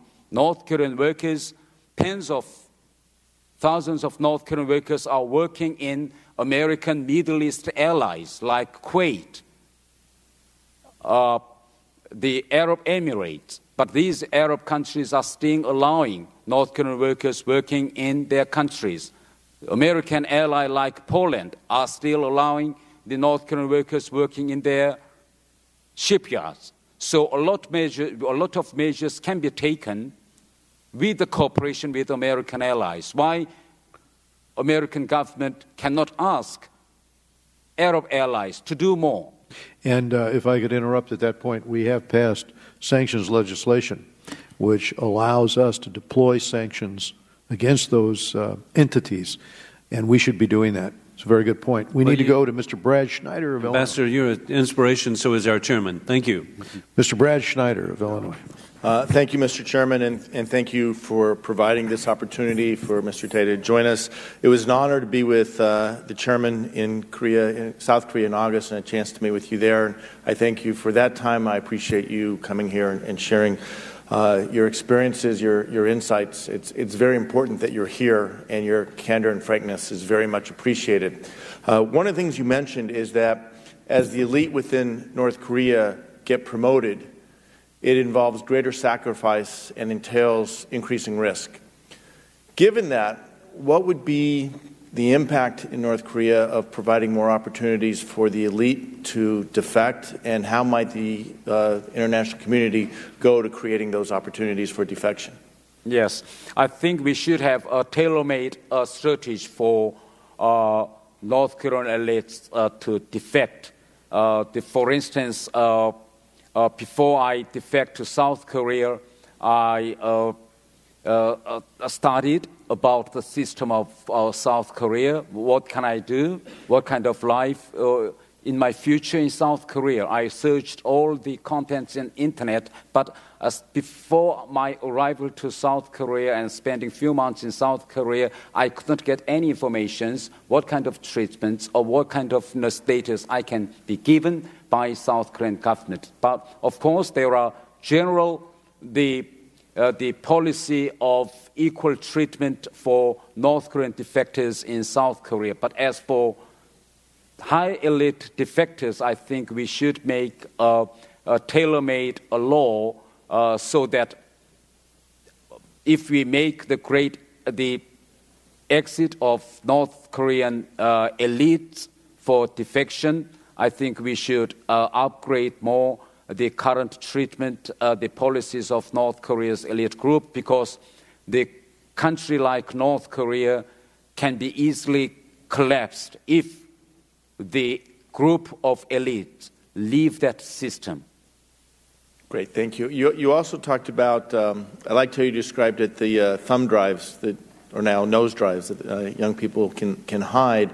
But that's just a mechanism to get more information into the mass population of North Korea. I know others have touched on it a little bit, but could you expand a bit about some of the most important messages we need to communicate to the people of North Korea to try to unravel the brainwashing that's coming from the Kim regime and expose North Koreans to what is the reality within their country, but also the reality in South Korea and the rest of the world?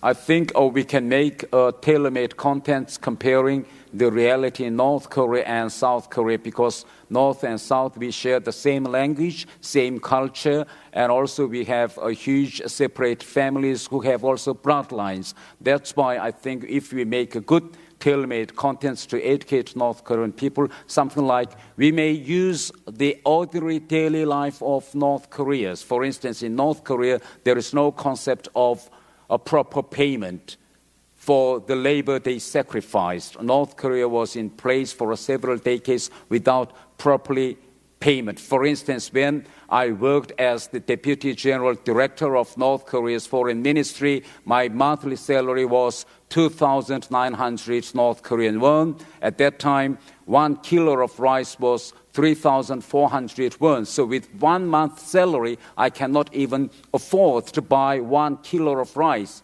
So North Korean system is that kind of stupid, but people just take it as granted because they are used to this kind of stupidity for a long time, then nobody thinks it's strange. So that's why we should educate North Korean people that everyone in North Korean system are entitled for proper payment.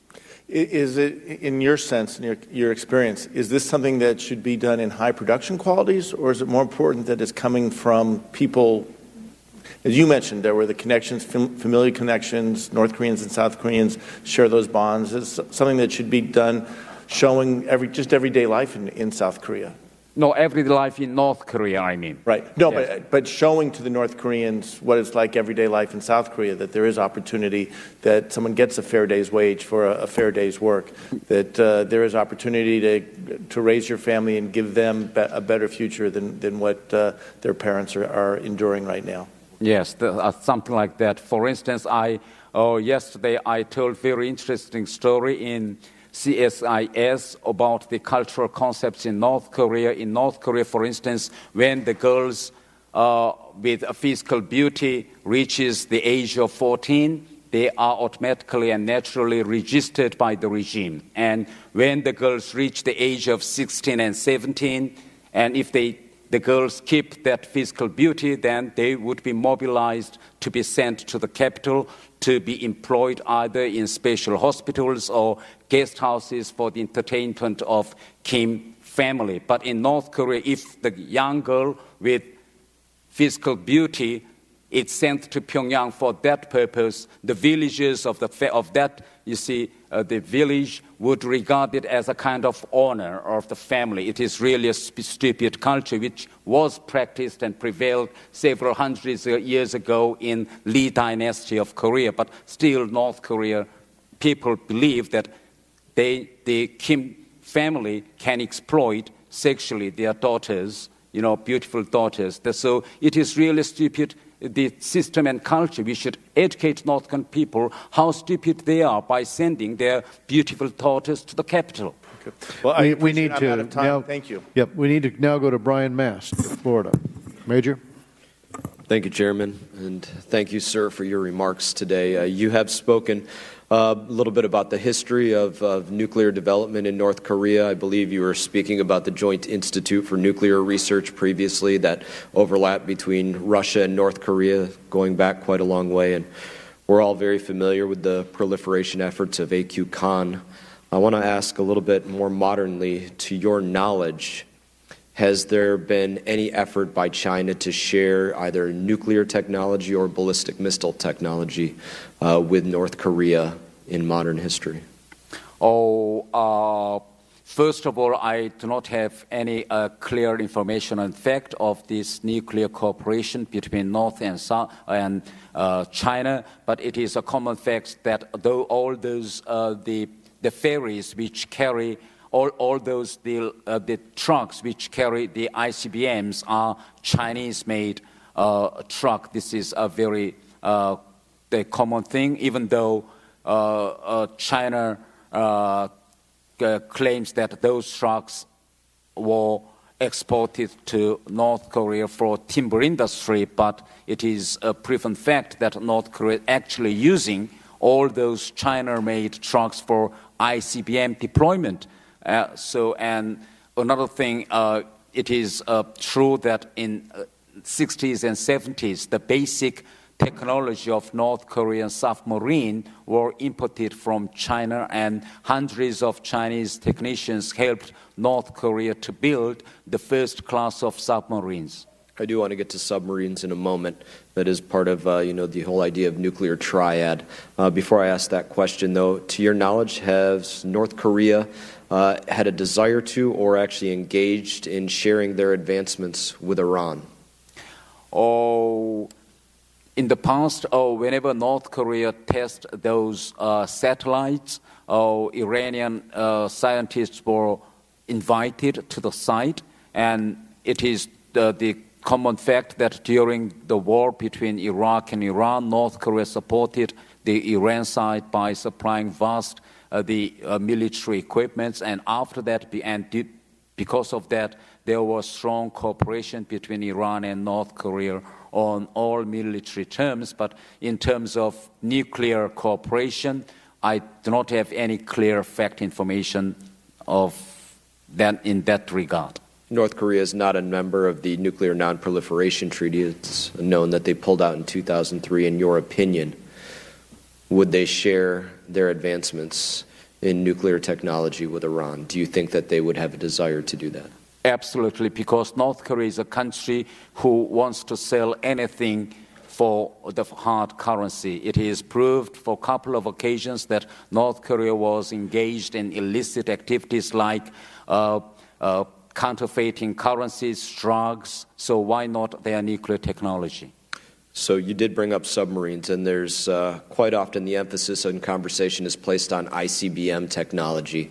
I would like to know, from your knowledge, has there been an effort to advance capabilities that would allow delivery of a nuclear weapon from a submarine system where they could get off the coast of Japan or South Korea or the United States or any other area of the coast? Has there been a desire or an effort to advance in their submarine delivery capabilities? It was reported a couple of times, and North Korea also claimed that it made dramatic improvements in their submarine the delivery, especially by in terms of cold launching the technology. And last year, North Korea proved a couple of times that it made great advancements in SLMB, the test, and I'm sure that North Korea will continue on that process.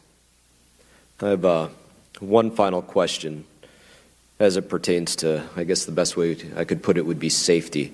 You know, historically speaking, in the world of nuclear weapons between the United States of America and Russia, there have been very known protocols. At one point it was mutually assured destruction, and then there was a ladder of escalation that everybody knew what the various steps of that were, selective ambiguity. And so what I would like to know is, has North Korea, in an effort to obtain a nuclear weapon, have they also made an effort to secure any of the safety protocols that have existed with the United States of America or Russia to ensure that there is not an accidental launch of a weapon, or that somebody that is not part of the regime in control could get in control or in control of a nuclear football, as we call it here, and make a launch? Has there been any safety efforts?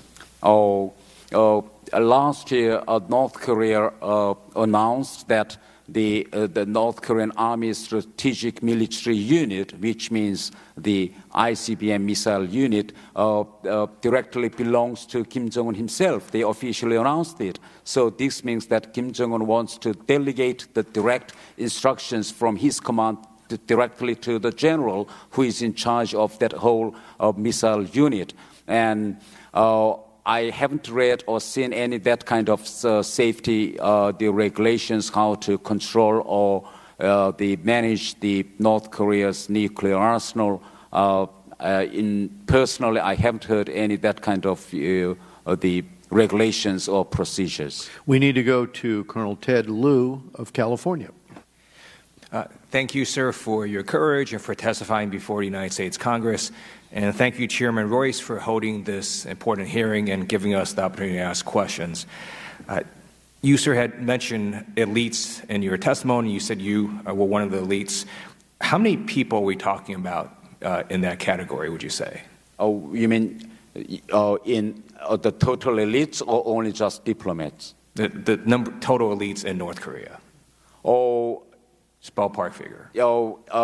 It's really difficult to give an exact percentage of the elite group, but according to the recent survey, the North Korean society is a class society, while there are three classes. The main ruling class is called core class, and next is a wavering class, and the last one is hostile class. And according to the academic search by calculating the population of Pyongyang, the capital of North Korea, the experts are arguing maybe 25% of North Korean population belong to core class, and usually elite are chosen only from core class. So to my impression, when we say about elite, I think maybe less than 10,000 to my knowledge. And you as an elite clearly saw the truth, which is why you defected.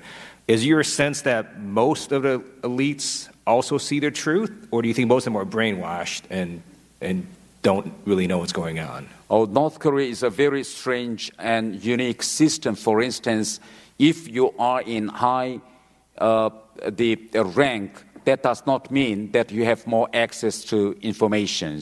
For instance, inside North Korea, the most powerful institution which controls every sector of life is Guidance and Organization of Department of Central Committee of Workers' Party of Korea.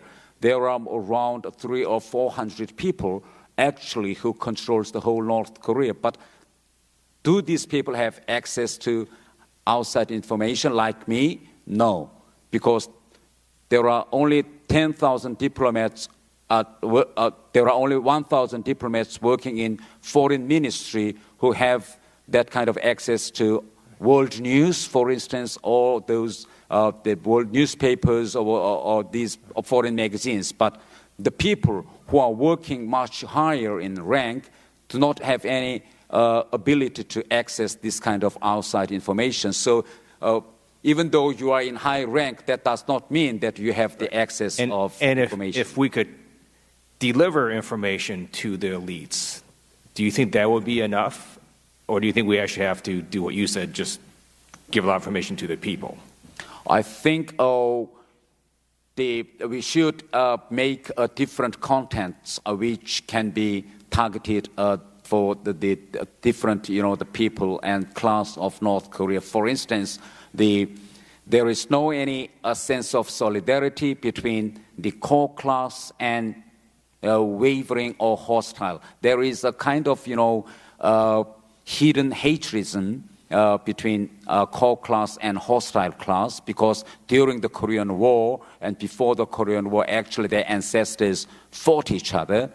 So that's why now the ruling class or elite in North Korean society are afraid of any kind of political revenge if there is any change of the system or if there is any sudden contingency in North Korean the society. So we should continue to deliver a kind of message that if the they cooperate with the rest of the population to change the North Korean regime, then their future would be guaranteed. They can, for instance, America, together with South Korea, can control and prevent any political revenge, any fiscal revenge from those victims of Kim Jong Un, the persecution. So we should try to make a kind of accommodation of feelings and the haterisms between elite class and wavering and hostile class. So that is the best way to make a change. Thank you. I appreciate it. I yield back. Thank you, Mr. Liu. We go now to Mr. Thae Yong-ho of Florida. Thank you, Mr. Chairman. Ambassador Thae, good seeing you again. As you can see, this is on TV. It's being broadcast here. If it's being broadcast here with the astuteness of the North Koreans being able to hack in, we can probably assume that if Kim Jong Un and his people wanted to watch, are watching this right now. So I'm going to direct this probably more to them. And, it was brought up that he's getting his ICBMs and his military weapons to protect his regime and preserve himself. And I would think that if any other country wanted to topple him, they would have done it by now. So I don't think that's really an issue. I think what we really need to focus on is bringing him to the table and have a diplomatic end to this nonsense, of building nuclear wars in the 21st century. And I wanted to ask you, without having North Korea on the state sponsor of terrorism list, do you think that makes the sanctions less effective versus putting North Korea back on the state sponsor of terrorism list? What's your thoughts? I think we should avail the possible non-military options to stop North Korea's continuation of this process. In your opinion, if we put North Korea, being a diplomat from North Korea, if we were to put North Korea back on the state sponsor of terrorism list, do you think that would have more effect by other countries that you visited? Absolutely. Okay. Let me ask you this. What kind of relationship does North Korea have on a diplomatic level with other countries? What did they focus on when you're in a country, when you're a North Korean diplomat and you were in the countries that you were in? Was it a feeling of respect you got from another country, or was it a feeling of tolerance that they put up with North Korea? For instance, as a diplomat working in United Kingdom, I was always instructed to use the British government's North Korean policy of critical engagement.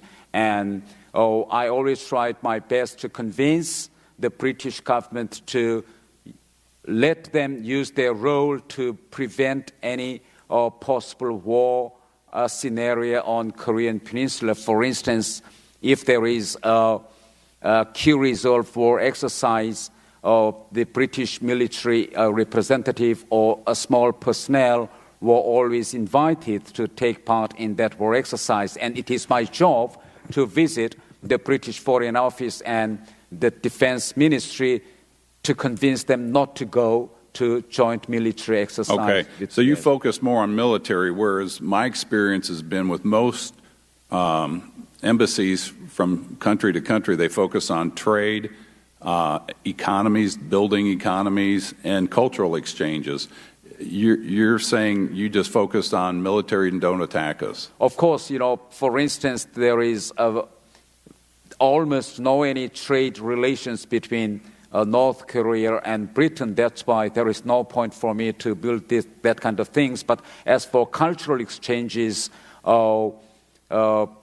British side tried to invite as many as North Korean civil servants to take part in English short-term training course, and I thought that it will be helpful for North Korean elite to look around the democracy and freedom in UK. All right, but you didn't see many embassies sending people to North Korea, did you?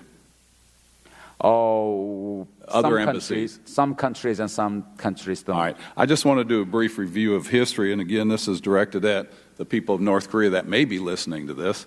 We had a war with Germany and Japan. We had a war with South Korea and Vietnam. A lot of people died. A lot of buildings got destroyed. But there's a common denominator, and that common denominator is war. but the other common denominator is trade. So we fought these wars, and at the end, we're all big trading partners. South Korea has a market economy. They're our 6th largest trading partner. Vietnam is a communist country that engaged in market economies. They're our 16th largest trading partner. Germany and Japan are huge trading partners. And so what I would encourage the Kim Jong Un regime is don't go to war.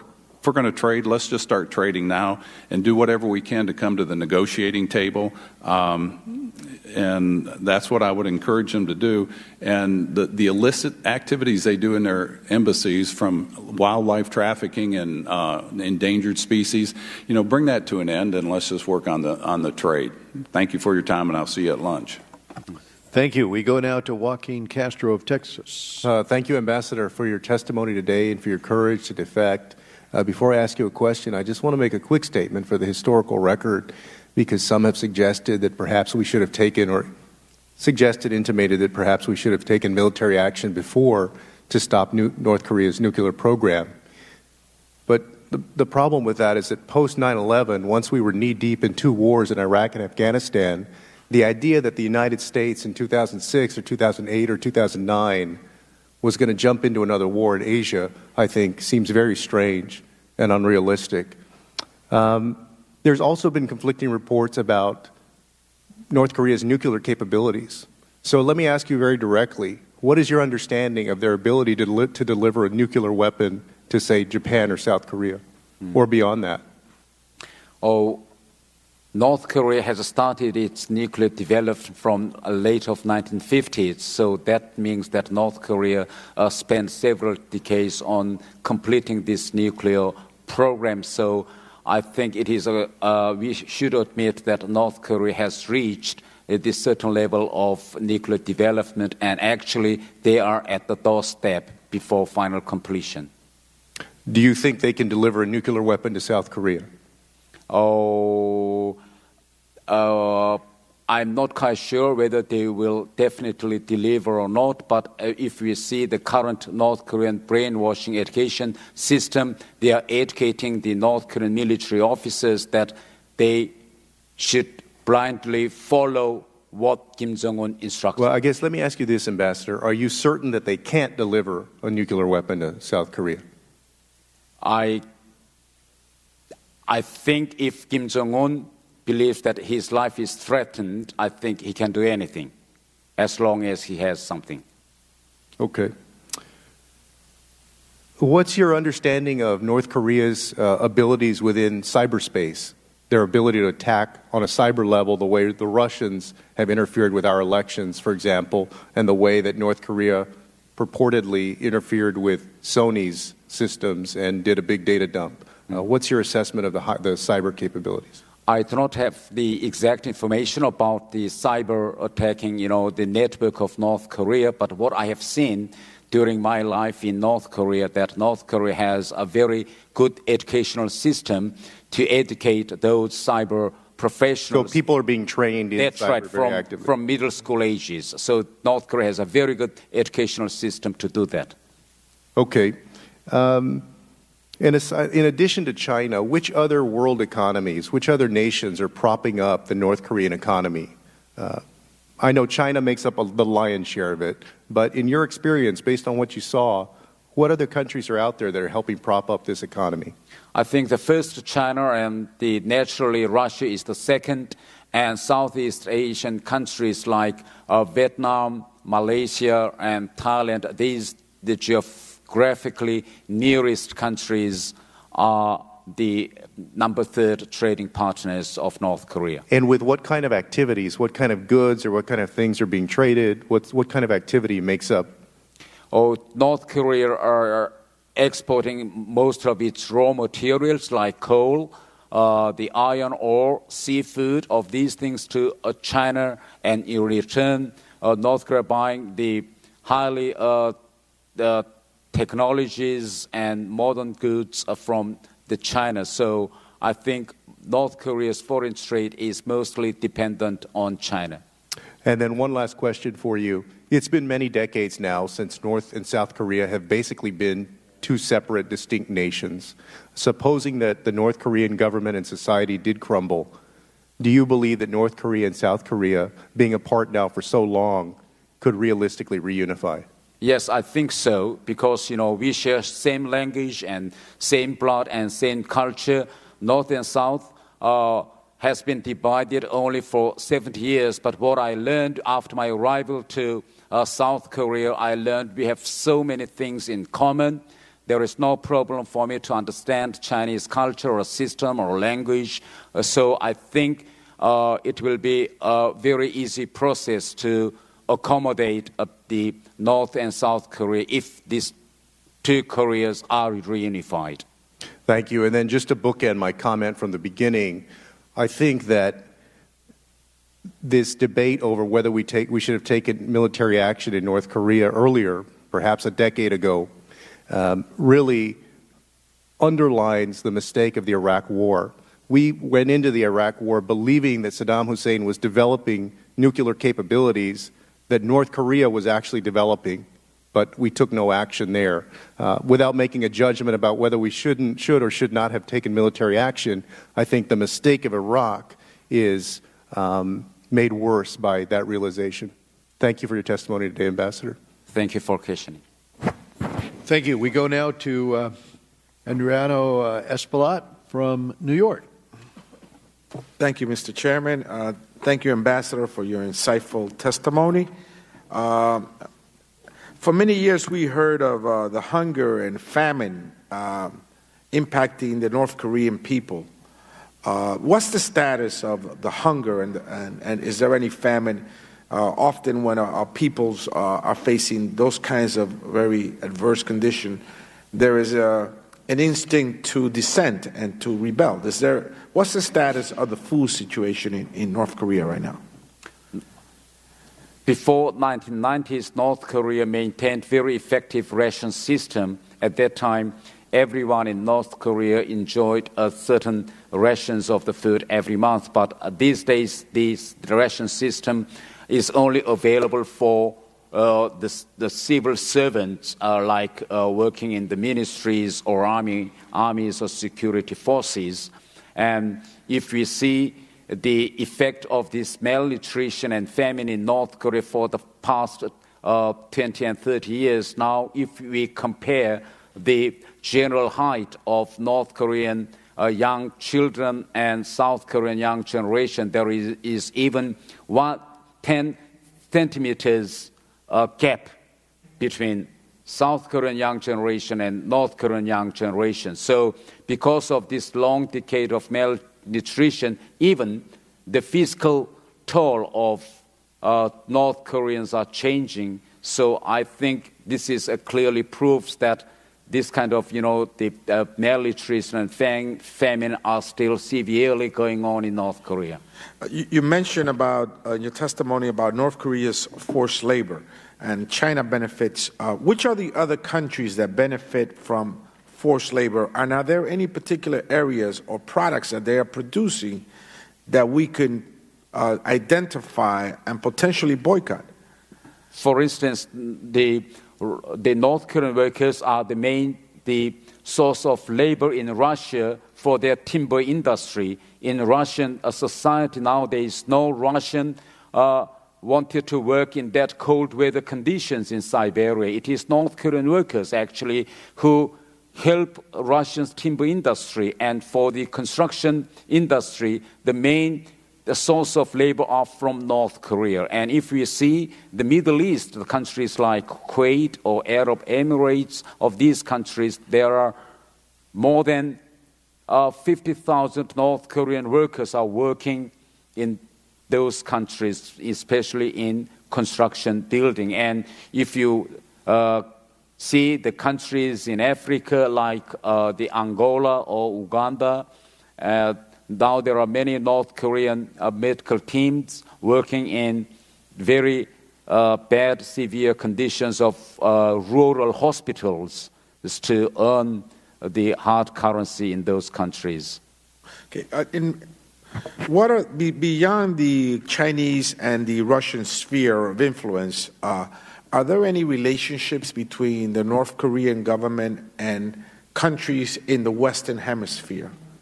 Yes, of course. You see, North Korea has diplomatic relations and with almost all European countries except France, and North Korea has 11 embassies in Europe.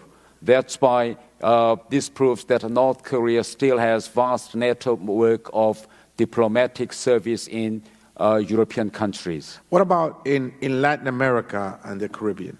In Latin America, to my knowledge, now there are embassies in 5 countries like Cuba, Venezuela, Mexico, Peru, and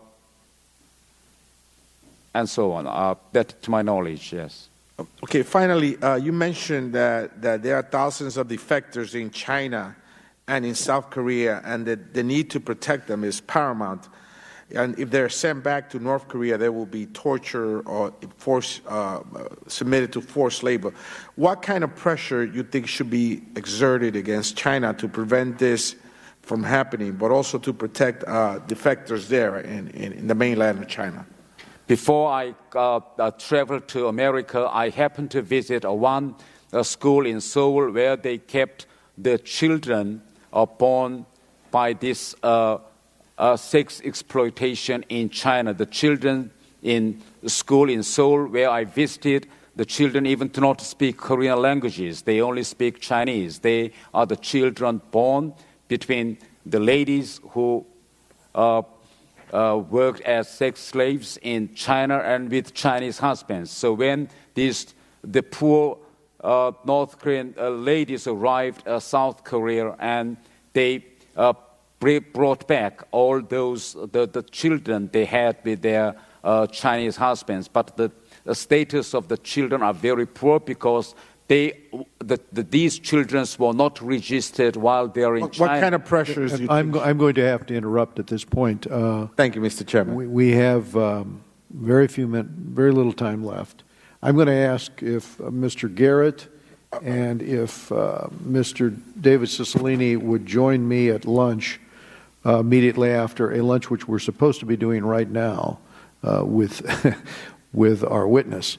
We are far past out of time, and we've been asked several times to wrap this up. But we've had one person waiting in the queue for a while who has a problem with his knee, and that's Mr. Jerry Connolly from Virginia. Jerry, would you like to ask your questions, and then the rest of us are going to go to lunch with this guest. Thank you, Mr. Chairman, and I'll try to be succinct. Mr. Thae, you indicated that essentially Kim Jong Un and his regime are going to pursue nuclear-tipped ICBMs at all costs because they see it as the key to the preservation of the regime. Is there anything the Western alliance, the United States, working with Japan and Korea and maybe South Korea and even China or whoever, do we possess something he wants so much that he would stop the nuclear development and possibly even roll it back, the way we did with Iran? I don't think so. So we're way past the point of no return. We should continue the momentum of sanctions and campaign of diplomatic isolation. I think that is the only way to force North Korea to give up its nuclear ambition. Sanctions don't have the appreciable effect because of the black market economy, both through China and Russia that you were describing, as well as some other business relationships North Korea has been able to establish. Is that your view? But only sanctions is not effective to stop this process. But if we build up our pressure on China to stop the smugglings, and also if we continue and expand our activity of disseminating information to educate North Korean people, in the long run, I'm absolutely sure that North Korean people one day would stand up to change the course. Final question, do you believe Kim Jong Un and his regime understand that the use of nuclear weapons would almost certainly bring enormous retaliation in kind, destroying the regime he seeks purportedly to perpetuate? I think Kim Jong Un is aware of that, but on the meanwhile, he also believes that if he has these nuclear weapons, he can successfully compel Washington to pull its troops out from Korean Peninsula. Thank you. I'm going to yield back my time. I thank the chairman for his graciousness. Thank you, Mr. Thae, for your courage and bravery in being here today. Thank you, Mr. Connolly. And Mr. Thae, I want to thank you for sharing your story and your insights with the committee here, and also thank the National Endowment for Democracy, which has supported your trip. As the ranking member mentioned, as Elliot Engel said, we have had many hearings with experts on North Korea. No one has brought the insights that you have brought today, and your testimony will be of great and lasting value, I believe, to the committee. One area I wanted to underscore is the abysmal human rights situation of the North Korean people. We know how badly North Koreans are abused. Hundreds of thousands are in gulags. The Kim regime's aggression against us reflects their aggression against North Koreans. And I think one message we have heard again and again is the importance of communicating with the North Korean people, letting them know of the true nature of the brutal and very corrupt regime there. And I think the Korean people deserve so much better than the government that they have. And to that end, we need to do a much better job with our international broadcasting efforts and other efforts. I think our national security depends on it. And Mr. Thae, we appreciate your courage again in appearing before us. You have presented outstanding testimony that will help all Korean people and the cause of peace. You should be proud. And the hearing stands adjourned. Thank you, Mr. Chairman.